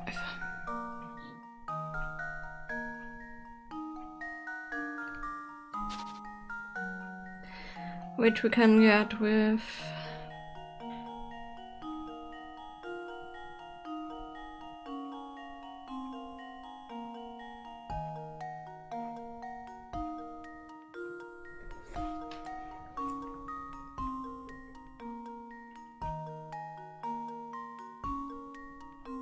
these three, I guess. Because that's 22. 8 and 14 is 22. Plus 13 is 35. So the rest of them, 12 and 16, is 28, 38, 45, 50, 60, 70.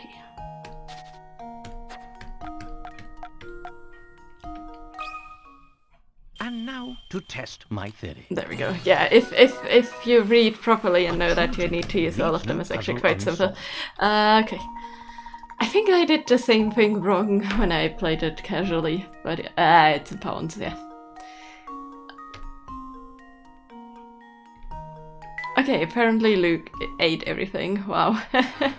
Goodness, you worked out that bill with considerable ease. I must thank you for your assistance. Now, as we have some time until your next destination, I invite you to sit back and enjoy the journey.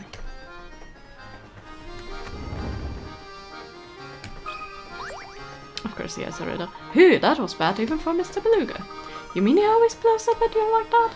Well, you know, me or someone else on the staff. The boss can be a very hard man to please. That's awful. You you and the others shouldn't have to put up with him bullying you like that. Well, the boss does have a point. After all, he made this railroad what it is today. He always said that first-class train deserve a first-class atmosphere. I mean, even the plates we use in the dining car are custom-made. The craftsmanship is amazing. Take a look at the fine detail on the bottom.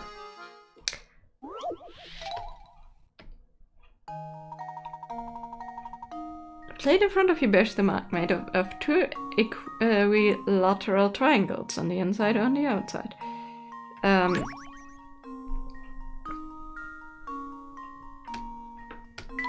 Just saying.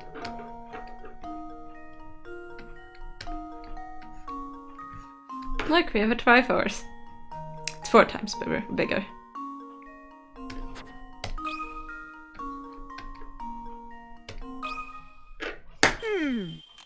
Let's see if this works. What did you do, Anthony? That doesn't Piece sound of too good. cake. Don't think you should have tied your neck that way. Stretched your neck that way. I can't read. If you imagine that the small triangles are inverted as shown, you should only take a moment to realize that 4 small triangles will fit into the large one. Indeed, it's a Triforce. Gosh, you've got an eye for this kind of thing. Nice as they are, I'm sure Mr. Beluga will find a reason to complain about these plates too. I wouldn't be surprised. I suppose rich people can't just afford to be picky. And I can't read still. To be fair. Oh, read it. No doubt about it. The Voluntary Express is the last word in luxury. Even the dishes are frustrated. I say, look at this glass. Yes, the etching is quite impressive. Speaking of glasses, have you heard this one, Luke? Lots of riddles. Hurts now and probably will for a bit. That's not good. The owner of a 4-star restaurant assigns a young waiter the task of stacking glasses in a decorative way. Eager to please, the waiter immediately draws 5 separate designs and shows them to the owner. Owner takes one glance at the designs and with a look of irritation turns to the boy and cries, "This design is preposterous, what were you thinking?" Well, I give you guys some time to think about this, and I already know which one is preposterous.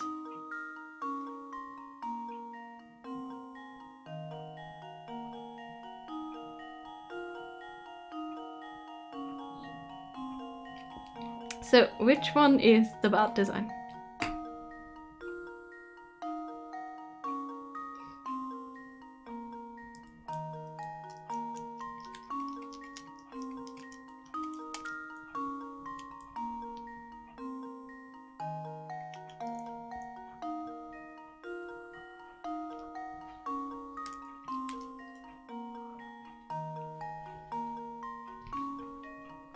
Hello there! Welcome, Seed. How are you doing? Nice to see you.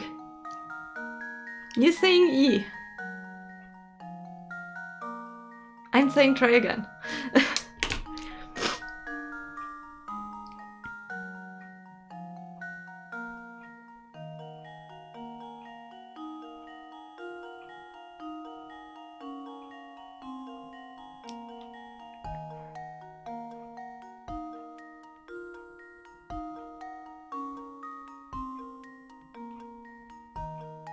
A, because it's too tall. I mean, in the world of kitchen stuff, surely, but no.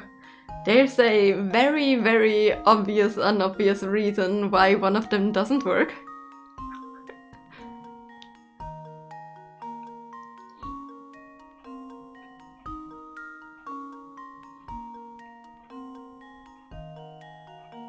And it's not how, it's not the tallness of it.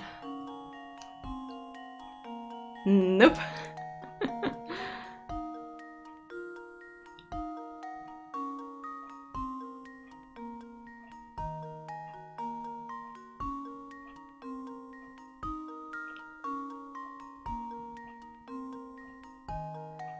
Should I give a hint? Yay! Exactly, it's D. You know why? These are glasses. Just That should leave work. it to me. They all seem to be quite, Layton's apprentice but yeah. strikes again. Exactly, the restaurant owner was talking about sketch D. If you look closely, you can see that the first and second row of glasses can possibly be arranged in a manner depicted. The simple 2D sketch didn't take into account the rim of the glasses. Nicely done, dude. Now let's move away from the glass, shall we? It seems rather fragile. But yeah, how are you doing? Nice to see you. Okay, not what I meant to click. I need to click the place on some tape around on the back of it. Let's see if there's a hint coin, but I think there's none. Nope, no hint coin. That guy is eating for a while now. So is that guy.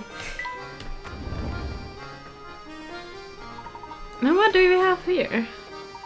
My boy, my sweet little boy, you got to do something right this instant. Search the entire train. Madam, please come down, so I can understand the situation. Oh, Inspector Shelby, I had no idea you were on board.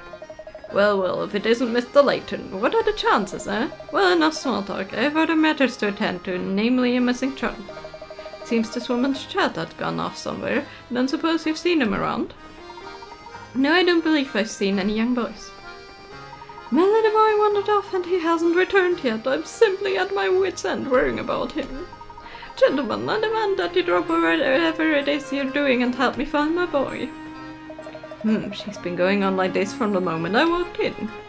I understand your concern, madam. My assistant and I will be glad to aid you in your search. We'll have the best chance of recovering your son if we start to search immediately. Are you still there? If you have time to stand around talking, hurry up and bring my boy back. And like a fool, as soon as your neck stops hurting, I think that part, it's tight, let's stretch it. Yep, that sounds healthy.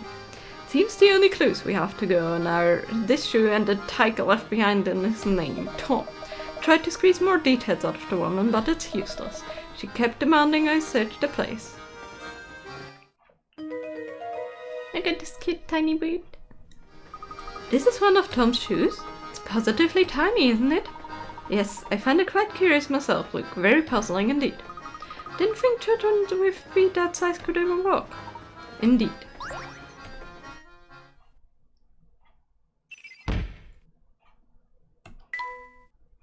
While riding the Momentary Express, Babette's little boy Tom managed to disappear. The shoe you've left behind is any indication. Tom must be a very young child. Where could a child that small have wandered off to on his own? You've been okay, been playing a lot of Skull and Bones and now playing another addictive game that just come out? Supermarket Simulator. Okay, so is it that you play as an employer and you like sort the shelves and all that? Because that sounds actually quite addicting indeed.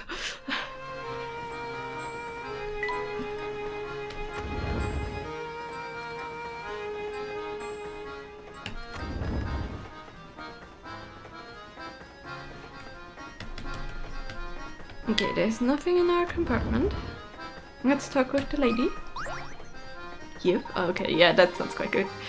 Excuse me, madam, have you seen a small boy wandering around here who would be missing a shoe?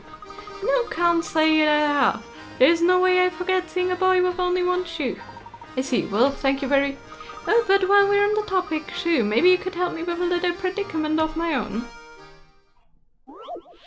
You have been eyeing that one for a minute.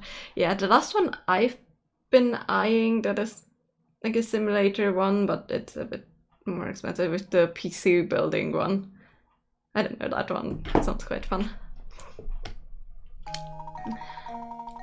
There's a maze that's made up of shoes. Your task is to travel from the start front to the goal. You may only travel horizontally or vertically, one space at a time. You must alternate between left and right through every step. Also, you may not pass through any of the walls in the maze. Touch each space one at a time to highlight the path you want to take. If you make a misstep, you can deselect that space by touching it again.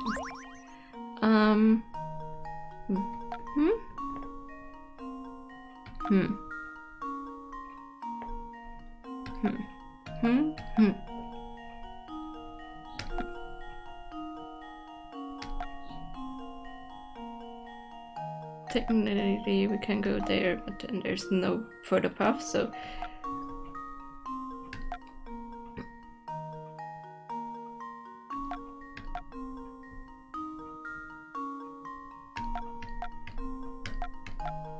Left, right... No, we're stuck.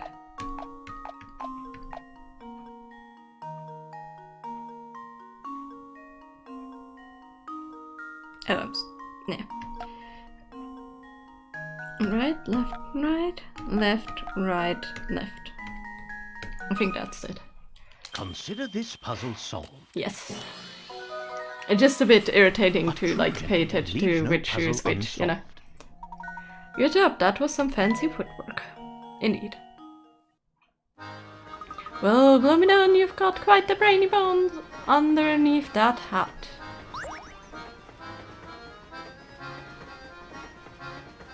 You have... Yeah, you will go with PCBs too. You have both yourself. 2 thing is Epic exclusive. Yes, I think it's an Epic exclusive too. At least I've only ever seen it on Epic. You have to adjust to shop prices every day. Keep an eye on your stock, manage your builds, etc. Okay, yeah, that sounds quite fun actually. So yeah, let's go further. Looks like there's no one here at the moment. Okay, yeah, fair. We don't really need to talk with Chenley, yes, except we may have the thing, but... What's this? Something's falling behind here. It's a hat. It appears to be a cap of some sort, but I don't think I can reach it from here. Maybe the cap belongs to Tom. We certainly shouldn't rule out that possibility. Oh hey, since we're on the subject of caps, have you heard this one, Professor? It's 20% off at the moment as well. I need to see, cause monies. Teacher had everyone in the class close their eyes. While none of the students were looking, she slipped caps into their heads and said, "Okay everyone, open your eyes and look at your friends' caps. Whoever sees 4 or more people wearing red caps gets a red balloon, and whoever doesn't get a blue balloon. In a class of 10 children, only some got a red balloon, but only... But how many? If everybody would wear red, everybody would get it. So it must be at least 5 people.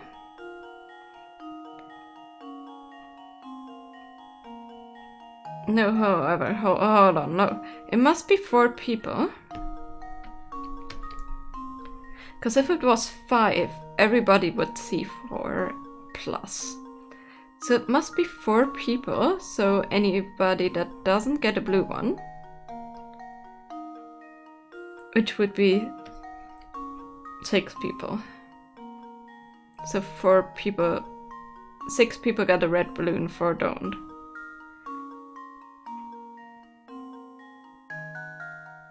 Because if it was 3, nobody would get a red cap, and if it was 5, everybody would get a red cap because everybody would see 4. So it must be 6 people that are getting a red balloon.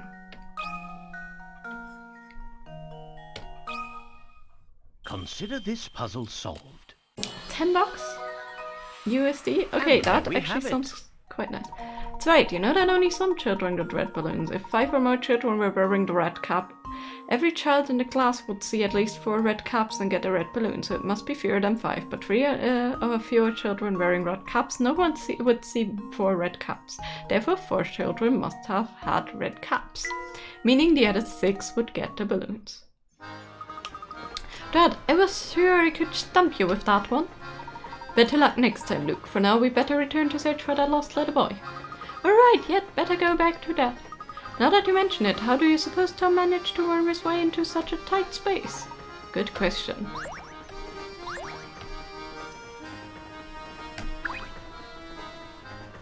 The boss is a bit of a dictator, but at the end of the day I don't mind the job much.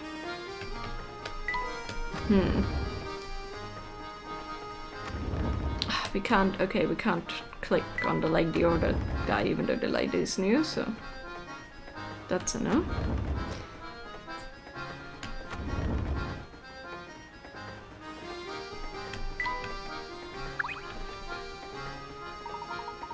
Snore, sweet baby. How can she sleep at a time like this? I imagine she tired herself out fretting over her child's disappearance. Come, Luke, the sooner we find the lad, the sooner we can put this poor lady's minds at ease. Take a look at this, Professor. It's food scraps, if I'm not mistaken. Do you suppose Tom wandered into the kitchen to grab something to eat? Well, it's possible, though if that's the case, the child certainly is lacking in the manners department. Wow, that flower vase looks like it cost a pretty penny. Lovely decorations really do wonders for a room, don't they? Doubly so in the case of flowers. Tell me, Luke, what do you think of flowers like these?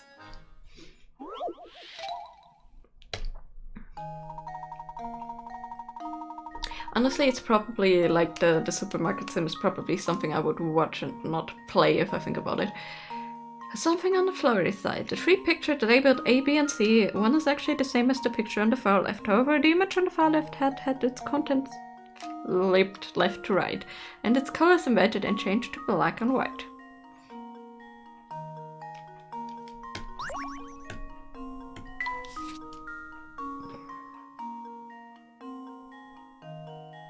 First of all, C is out, because the black in the middle is also black.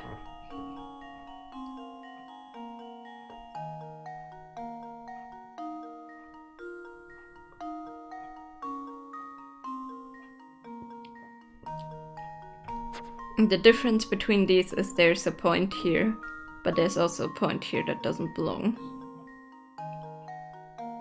So it must be A. This time it's a click and not a circle. Yay, there we go. Layton's apprentice strikes again! That's right, the picture A is the same as the one on the far left. Yes. Nice job, but not all puzzles are such a breeze. Anyway, let's keep moving for now. Find some more hint coins.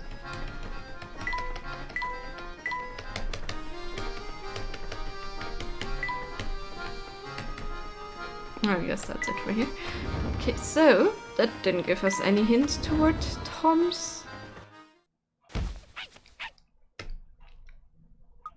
Oh, is everything alright, miss? I'm fine, thank you, excuse me. Say, did she seem familiar to you at all, Professor? Yes, now that I mention it, something about her did seem rather familiar, as they say. Seems like on you would also watch more than play, but for $10 you would probably get it anyway. A bit of a rhyme, yes. Good day, sirs. May I interest you in a refreshing beverage or a scrumptious snack? Sorry, miss, but we are currently searching for a smart child. Have you seen a young boy wandering around by himself in this carriage? A little boy, huh? Nope, sorry, mister, but that doesn't ring any bell. Oh, what happened? Did he get lost on the train? Yes, unfortunately we haven't been able to track down the missing toad. You know, probably shouldn't start vicious rumors, but oh well, I have nothing better to do. Did you know that there's a weird old woman staying in this carriage? What if she kidnapped the little one and has him stowed away in her room? And it's probably not true, but what if? She's just so bizarre that I can't help wondering. This one? You mean this one seems creepy? Or the other person that we just met in a strange old woman, huh? Wonder who she could be talking about. Your guess is as good as mine, Luke, but it certainly does make one wonder. Oh no, she's just bored. She just looked on her phone too much. Not that there are any phones in this time. Hello there, sunny boys. With a non-neat and goosebumply from terrifyingly hard puzzles, well, have no fear. The beautiful and clairvoyant Granny Riddleton stands before you and ready to help. Just as I thought, who else could this tiny house belong to? Hey, wait a second, what are you doing here anyway? So you've heard of me, Shoddy? Good to know I'm still here with the young ones. What do you mean? Of course I've heard of you. We've met before, remember? Nope. I suspect you've got the wrong granny, boy. Never seen you before in my life. But you're here now, so that means you want to hear my spiel, right? Not really. And no need to be so modest. Allow me to thank you for visiting me by bestowing a little tidbit of information on you. My speciality, you see, is puzzles. Puzzles people forget about. Puzzles people miss. Surely you boys have had a few of those, eh? No need to turn red. It happens to the best of puzzlers. What I do, you see, is I take those poor lost little puzzles and invite them to come and stay with me. I imagine any puzzles you left behind have found their way to my shack as well, if you want to say hello. If the shack's empty, then you just have to get out there and find more puzzles. And why don't you take a peek inside to see what's there? Yes, there's indeed one puzzle. Fox sleeping, it's a weird dream for it.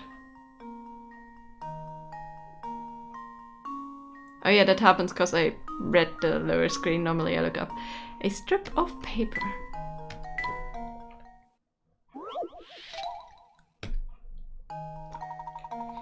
After trying to fold a strip of paper in half, you notice that one side of the folded strip is 1 centimeter longer than the other. Determined to get the right, you fold the strip again, only to discover that now the other end of the folded strip is 1 centimeter longer than the other.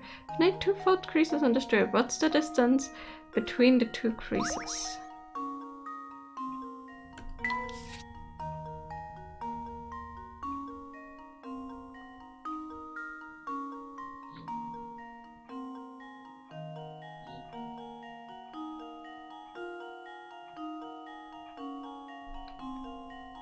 Um, 10 millimeters?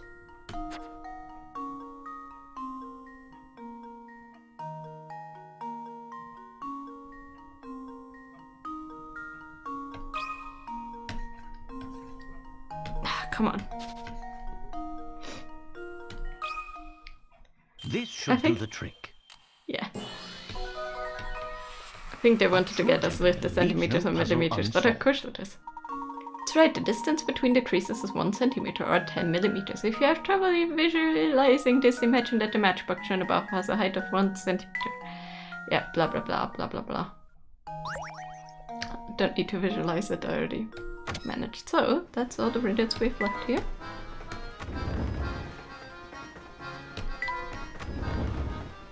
Let's go on to the deck.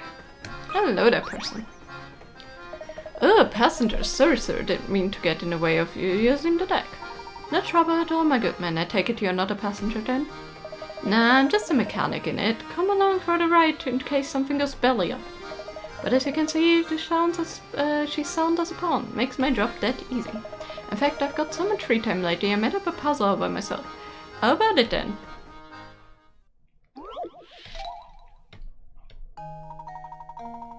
After years of bad business, the zoo has finally run out of money to buy food for its animals. Bellies rumbling from days with no food, the animals make a plan to escape the zoo. After prizing open the rusty bars of the cage, all the animals attempt to find their way through the maze-like path of the zoo to the exit. Touch a picture of each animal you think made it safely out of the zoo and then touch submit to answer.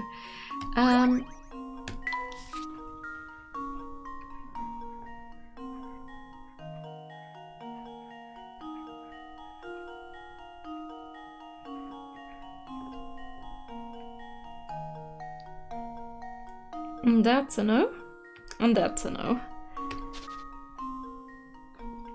So those two are not making it out because there's no path there. And they're eating each other at the worst case.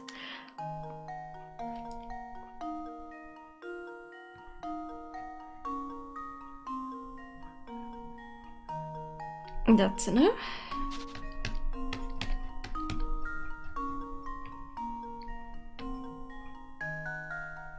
That's a no.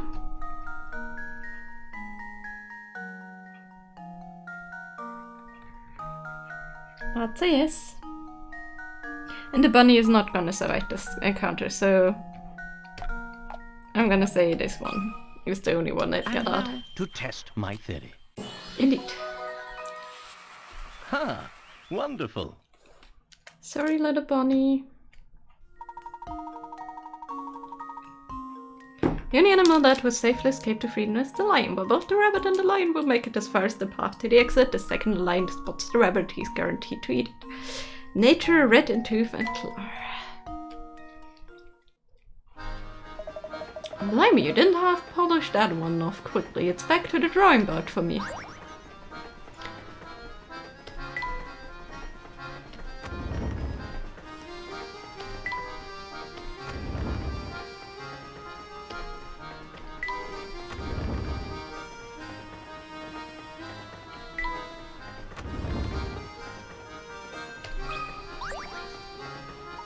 Was certainly a surprise to see you on board, Inspector. May I ask what brings you here? During the investigation, we stumbled upon the late doctor's diary. Its pages detail the doctor's final days, which led me to this train. But since this investigation is none of your business, that's all I can tell you, Mr. Layton. Besides, finding that lost child is my top priority right now. With only a shoe and a name to go on, though, it's going to be an uphill struggle to find him. Luke and I would be glad to offer assistance in the matter. I'm sure you would have heard about you, Layton. Got quite a reputation for poking your nose into other people's businesses. If you want in on my case, why not show me your famous power deduction by solving this puzzle? The shoe shop thief. Woman in the shoe shop pays for a £30 pair of shoes with a £50 note. The salesman doesn't have enough change, so he goes to the shop next door to break the £50 notes, return to its shop and gives the woman her change. A while later, the shopkeeper from next door storms into the shoe shop and turns out that the note he gave her was a fake. The motivated shoe salesman gives the shopkeeper 50 from the till to apologize. Neither the customer nor the shoes she took are found. How much did the shoe shop lose?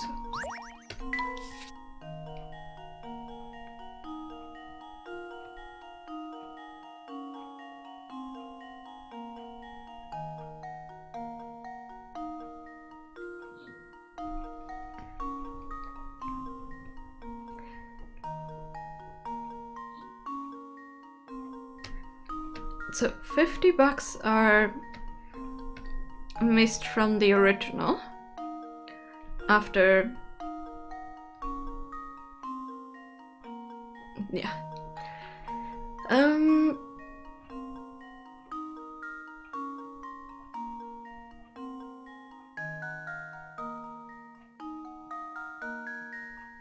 He got 20 from the other guy, which are real. And he loses another 30 for...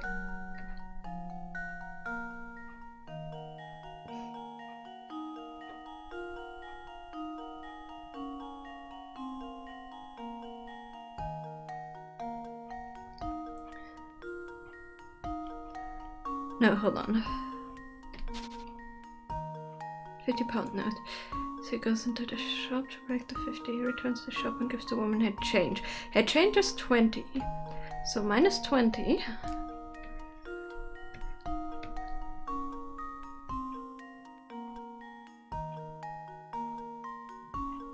Minus 50.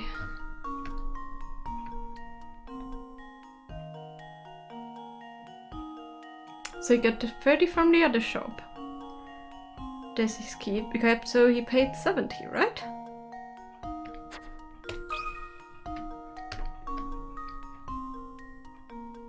He lost 70. And now to test my theory. Where's my... Okay, where am I thinking wrong? My, this one is... Yeah, I'm too tired to think right now. I'm autopiloting, to be fair. Okay, so...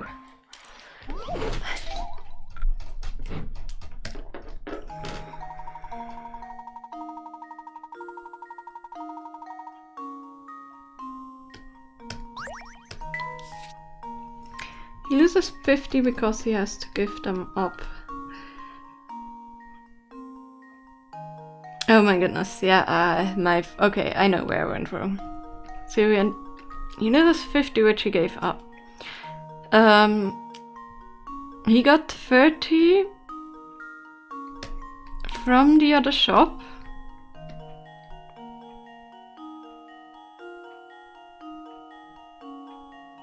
Which are real.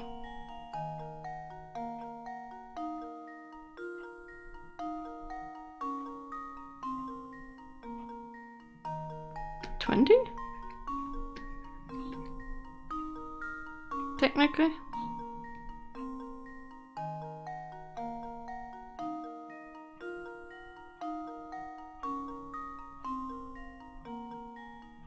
He does the 20 he gave the woman back, right? There's nothing else.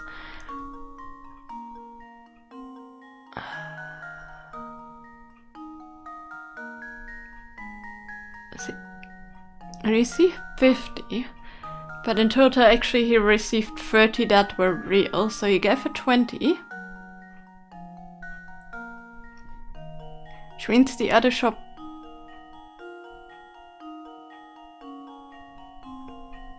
lost 20. And he gave them 50.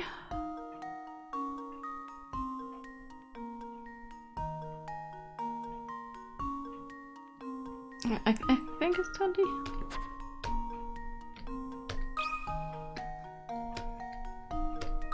It's not 70. I To test my miscalculated. theory. No?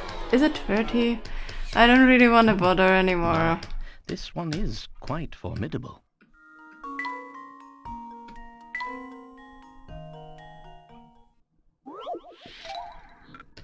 I'm too tired for this one. I'm literally not even trying. I'm done for. So.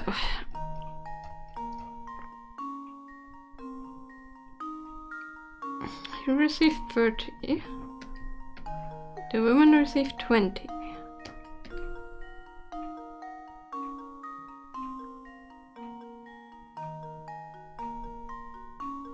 And he paid the other shop 50.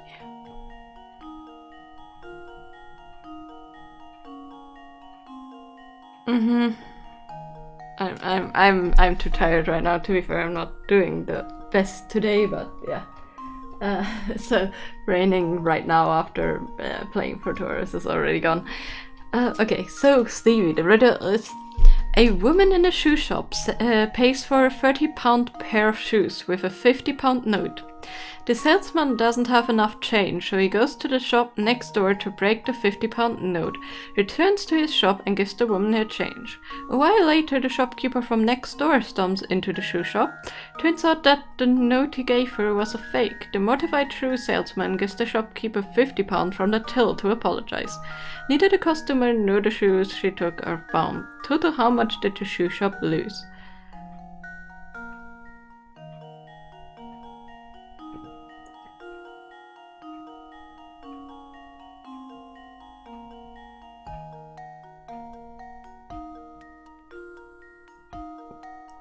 So the woman gave him a 50. He got a real 50 back split up from the other shop. Kept 30 of it, which are real. And gave her back 20.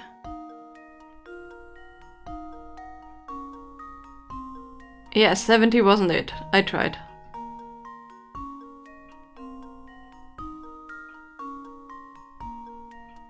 Is it 100 because of the shoes?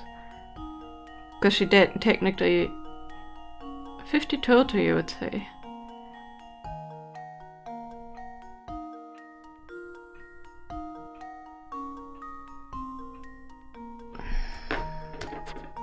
So it's not me that is tired, it might be other people at tired. This should do the trick.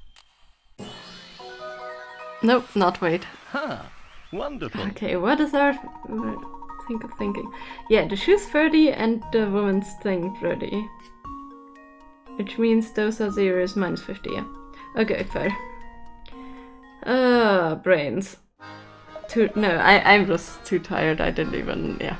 Seems your fame isn't entirely undeserved. Nevertheless, this is my case, so I'll be searching for Tom alone. Conduct your own search if you like, but don't get your hopes up.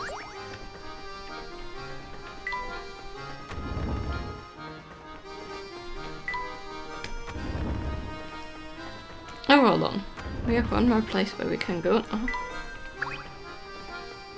Oh man, I am dog food. What's the matter, mister? What? Oh, hey! Okay, so I snuck into my uncle's room and borrowed his camera, right? Thing is, then I dropped it. I've been here trying to find all the pieces for like an hour, but I've only found one. That's quite a predicament. Yeah, and if word gets about this wrecked camera, I'm gonna catch a major fluck from the boss man. Whoa, brain flash incoming. Take this, I'm going to give you this busted hunk of junk. Do with it what you want, just get rid of the thing, will ya? Okay, catch you on the flip side. What? Hey, come back here. And we have the camera minigame, which is basically a collect the pieces kind of thing, just like the dog. We got the squarish part. So yeah, it's basically the same thing as the dog from the previous one.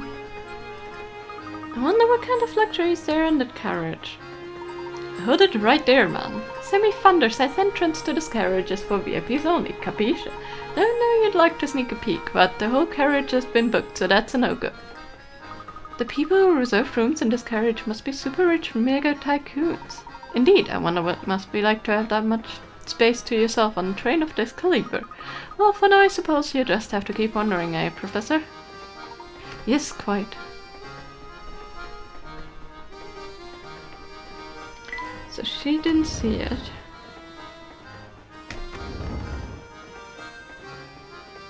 Hello there, you guys are new.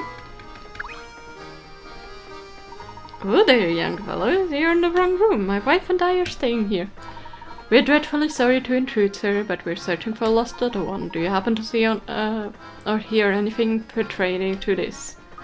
Oh, sweetie, I do believe they might be talking about that darling cutie pie that just passed by, remember? Oh, yes, he was cute when he was small and very clever looking, I say. So you did see Tom, then? He's been missing a while now. He's thinking nothing was different from if they had to change themselves and just live the affair. No, my brain is just too tired for this kind of thinking. I didn't know whether he was a girl or a boy. Truth be told, Tom is a right nice name, though. Oh, Pishposh dear, but my bestie said that it was a girl who passed by your room. Yes, now that you mention it, had a feeling that the scamp might have been a girl. But until you flip the thing on its back and get a good long look, you never can be sure, can you? I'm all confuddled. I don't have the faintest idea who we're talking about anymore. What?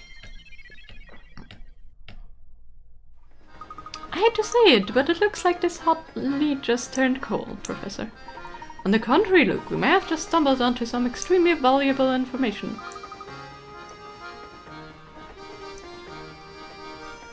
Yeah, exactly. Extra 20 is lost since he had to pay for the full 50 to the other store and then the 20 to the moment. Yeah, which means he lost the shoes for 30, he lost the 20 to the woman.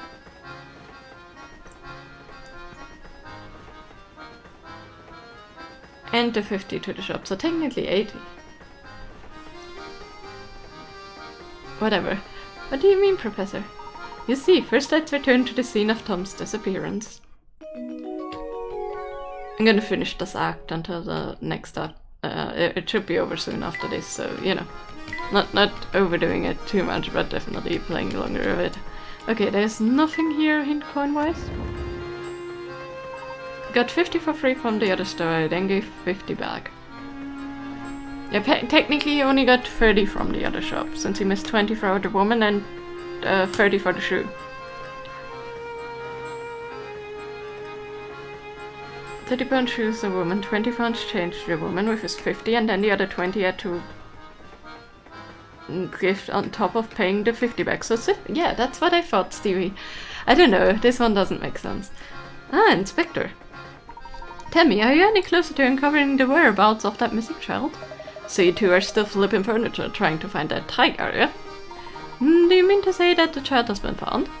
No, not at all. What I'm saying is that the child is no longer in this train. I've asked everybody about, but no one gave me an answer that suggests they'd seen the lad. This led me to the conclusion that the poor child either got off the train or fell off. Fell off? Yes, it's entirely plausible, given the way children love to run amok. When you combine that with their oversized heads, you've got yourself a recipe for disaster. I contact the railway police at the next station, so feel free to get on your search.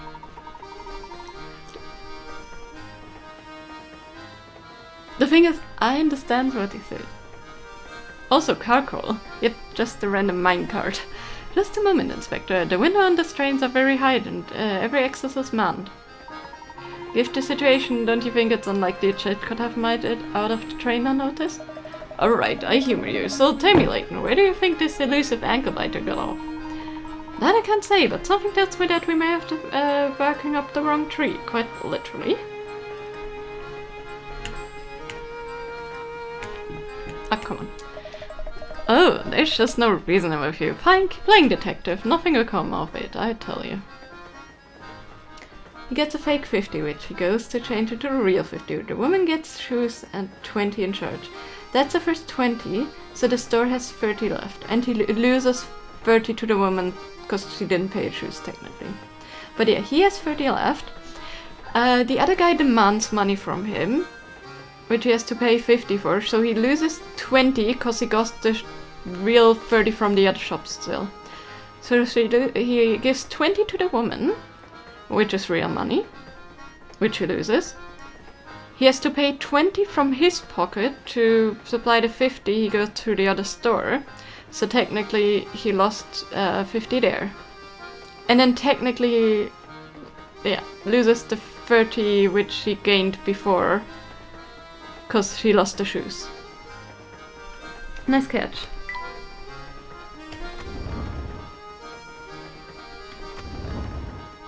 The thing is, what Stevie says is true. That's my first thought. That's the number I gave. And yeah. Snore. Why can't you sleep at the time? Okay, well, we need to find this. That 30 is negated just because, yeah, exactly. Because he gained 30 from the other shop technically, but he loses it through the shoes.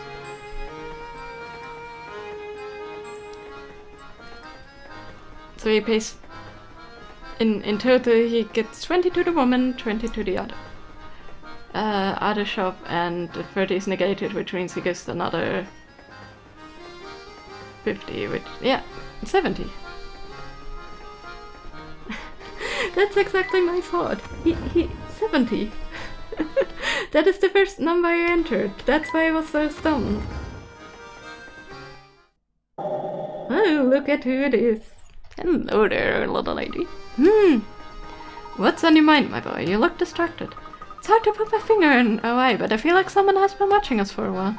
You too have been feeling that same sensation. I need to Google that riddle and see if there's a... yeah. Do you think that someone might be tailing us? It's certainly possible. Keep an eye out for anything unusual. Like the other shoe. Huh? This looks like one of Tom's shoes, doesn't it, Professor? It certainly does. This is strange, though. It's for the same foot as the shoe the inspector gave us earlier. So it is. Ah! That took Layton a while to figure out. I figured it out way quicker than him. Also, my stylus is using that protective cap thing for its... ah, that's a bit annoying. This clipping mechanism doesn't work as well anymore.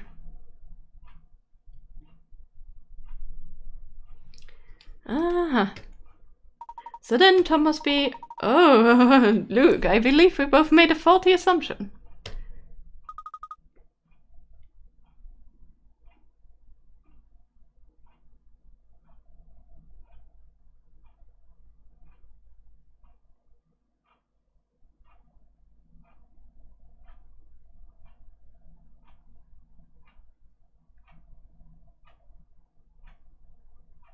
Yeah, exactly, Stevie is right.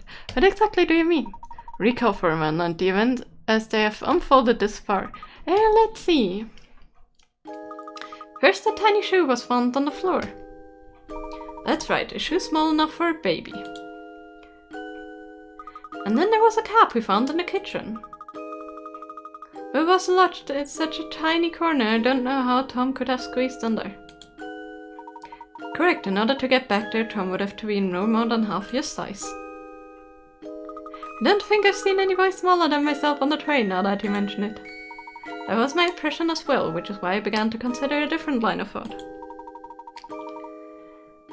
Luke, what if you and I have already seen Tom about and didn't even know it?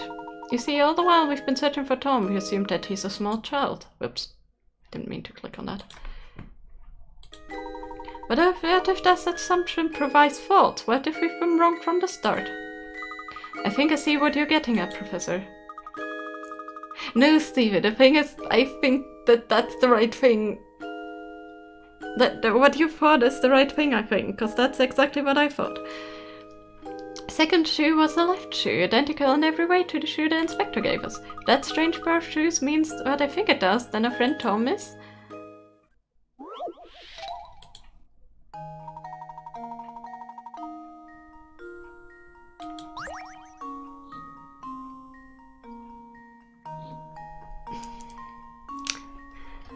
yes, it's a doggo.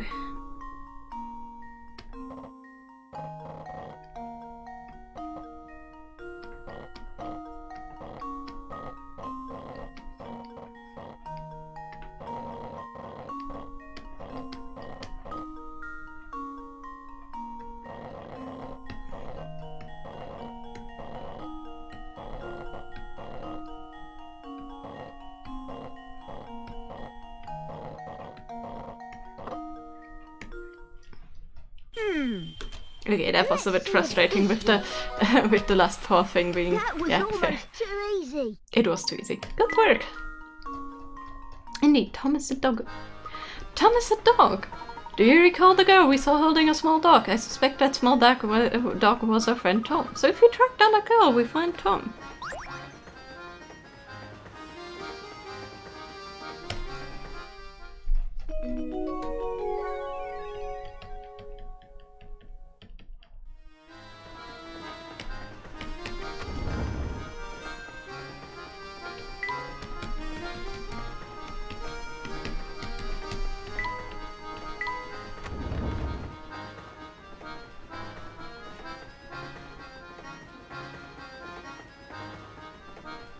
No, but he still lost the 20 he had to give back to the other shopkeeper.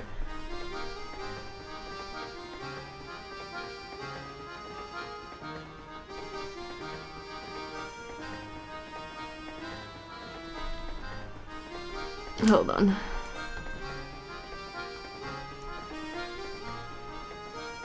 Oh, hold on. I think, yeah, hold on.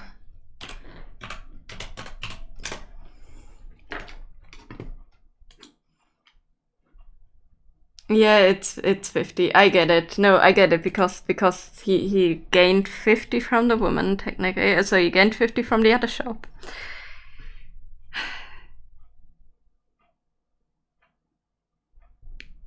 So he basically gained 30 from the other shop, which he lost for the shoes. Which means he gets 50. No, it's right. Oh my goodness. But yeah, I'm glad I'm not the only one that was stumped at that. Oh my goodness, that was... oh, that was terrible.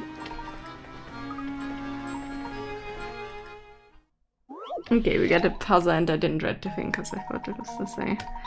Number of people are on a train. At the first station the train pulls into. 1/6 of the people on board get off. At the next station 1/5 of the remaining passengers. Pattern continues to that at the next station. In the final station a remaining passenger gets off the train.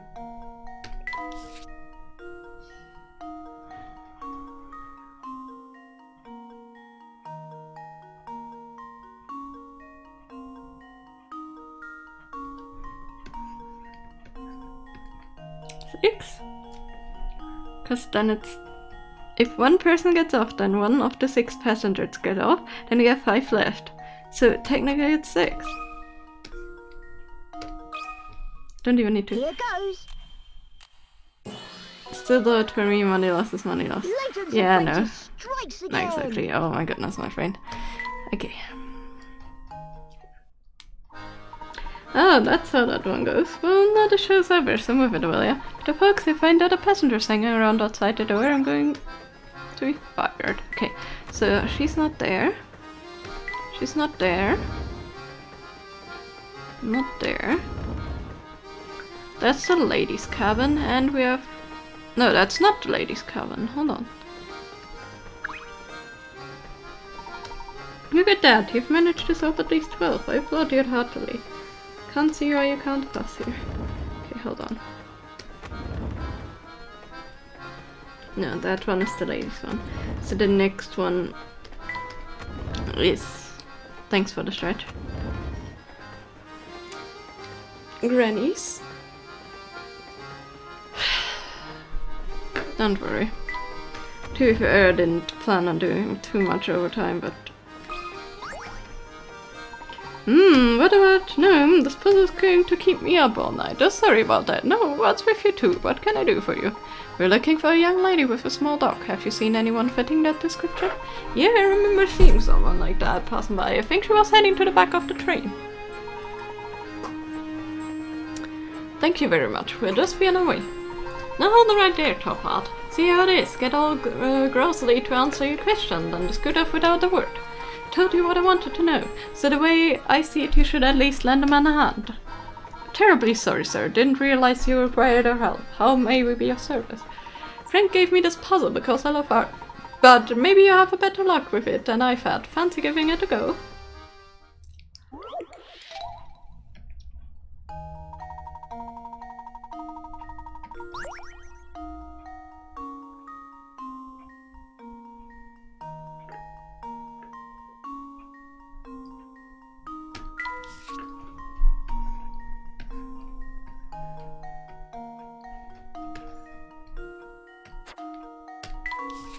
Okay.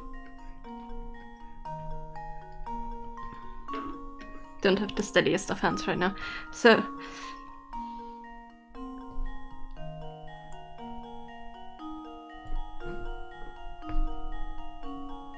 no clouds here. This one and this one equals out. So that's one cloud. This one and this one make one cloud. This one and this one make one cloud. And this one and this one make one cloud. So it's 4 cloudy areas. 4 of them.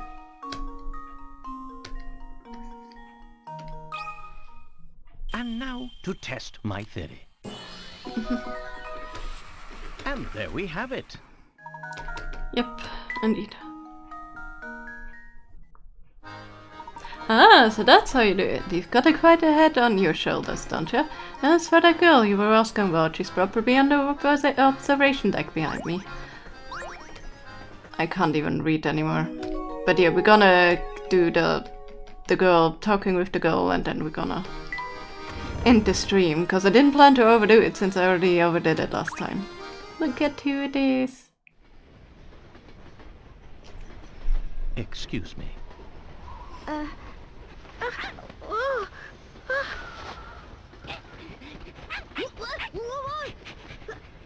Hey, it's you! Yes, I had the sneaking suspicion that it was you who was tailing us. Flora! What are you doing here? I'm sorry. It's just... Well, you see, I just didn't want to be all alone again. Professor? What lies ahead could be dangerous. Huh? That's why you'll have to be extra careful. All right? Yep.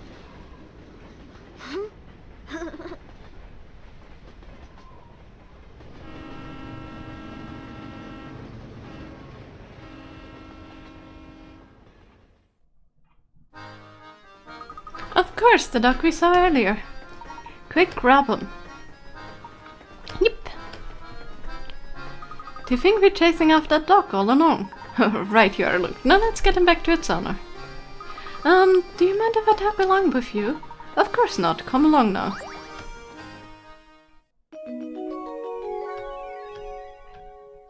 Let's return Tom to his owner by bed.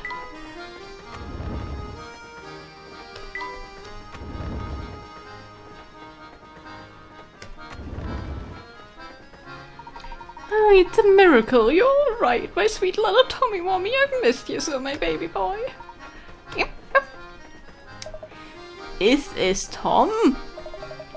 We're under the impression that we were searching for a boy, not a mutt with fancy haircut. How dare you compare my darling Tommykins to some common street mongrel? Lost dogs are no matter for Scotland Yard. Next time he goes missing, find him yourself. Blimey, some folks haven't an ounce of sense. Come on, Barton, we've got real cases to solve. Yes, sir, Inspector. Don't walk away from me. I want to have a word with you about your atrocious manners. Manners. Well, enough of that. Welcome back, my sweetie. Where did my little Tommykins run off to today? He's such a darling that he fears someone might have kidnapped him and held him for ransom. Maybe we should keep Flora's involvement in Tom's disappearance to herself? Good idea, my boy. Do believe the reward is in order here. No, it's quite generous, but I insist. Got a new hamster toy. Here we'll be making a stop in a quaint village by the name of Dropstone.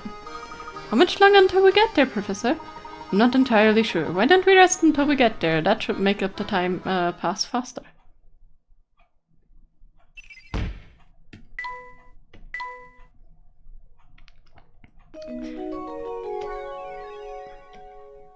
Professor, Luke, and Flora decide to return to their quarters to rest.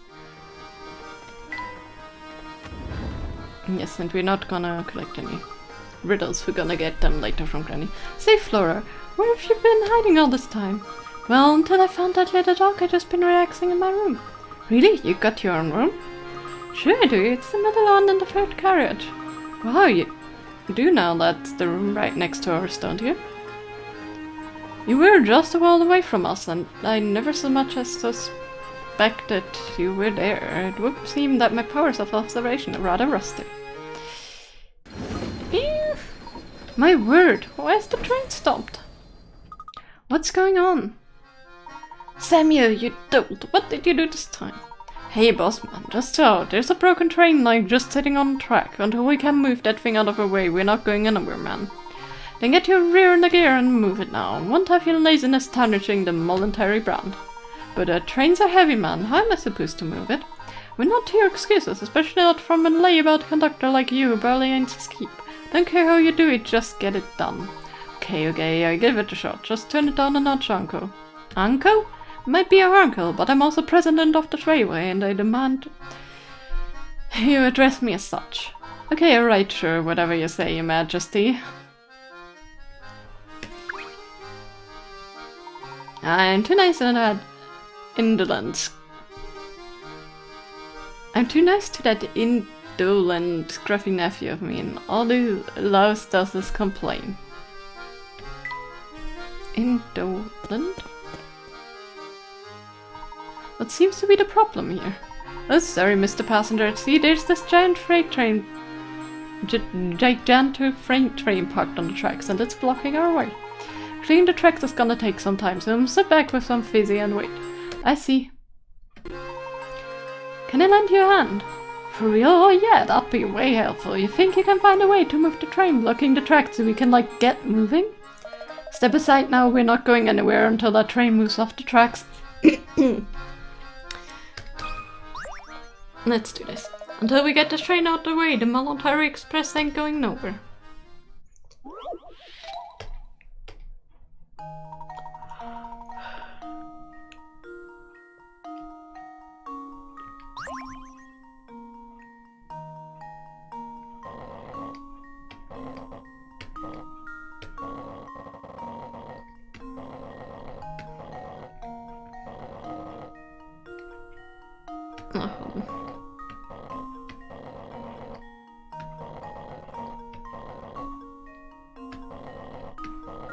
I'm gonna twist these around. There we go.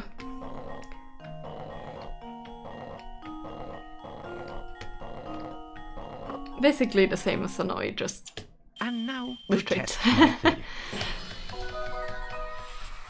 Ha! Wonderful. That's right, now we're back to the train. It's as natural as it is. Hopefully we should now be able to continue on our journey. Small shunting puzzles are fun indeed. Looks like we're good to go. Give me just a second, we'll be up and running again. Although it doesn't really make sense that we move one cart at a time without an engine actually moving it, you know? We're finally moving again. It shouldn't be too much longer before we arrive in Dropstone. Wonder if we find any useful information there. I hope so. Got a round part for the camera. Pass it on is the one we missed. Save your progress, yes. So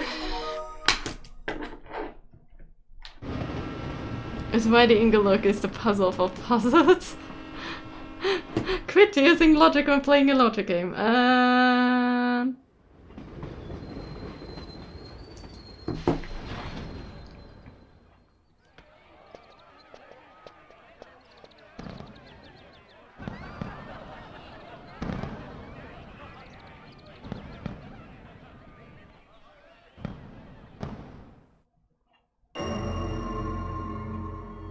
Chapter 2, the country village of Dropstone.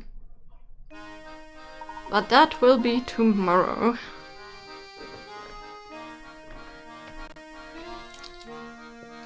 Let me see if there's anybody raidable right now. So, Twitch would load. Hello. There we go. Okay, so soap.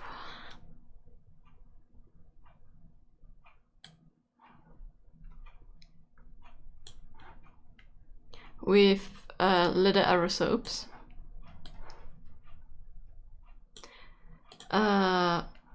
Fox is currently, or is starting to play The Long Dark soon.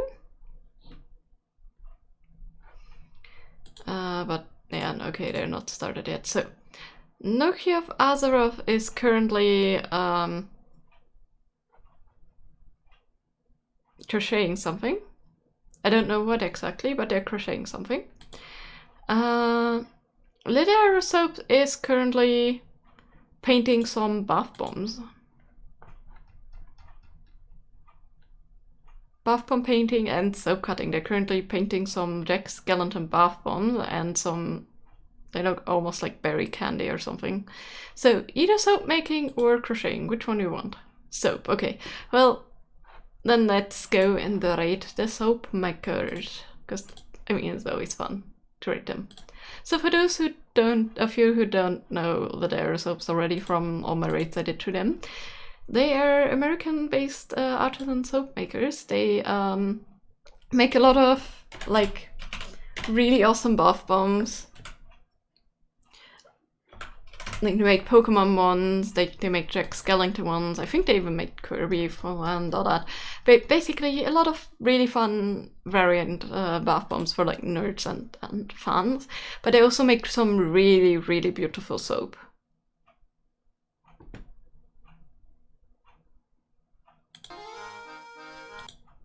But yeah, hope you all enjoyed this raid. But yeah, I will be back tomorrow with this game. And we will figure out what happens in the town of Dropstone. You know, definitely played a bit longer than I planned on, but this game is just so good. I couldn't stop playing in the middle of the chapter. But yeah, I hope you all enjoyed the first part of Professor Layton and Pandora's box, or the Diabolical box for my American pips. And yeah, have a lovely morning, noon, afternoon, evening, nighttime, whatever time zone you're in. Have fun with the raid and hopefully see you all back tomorrow.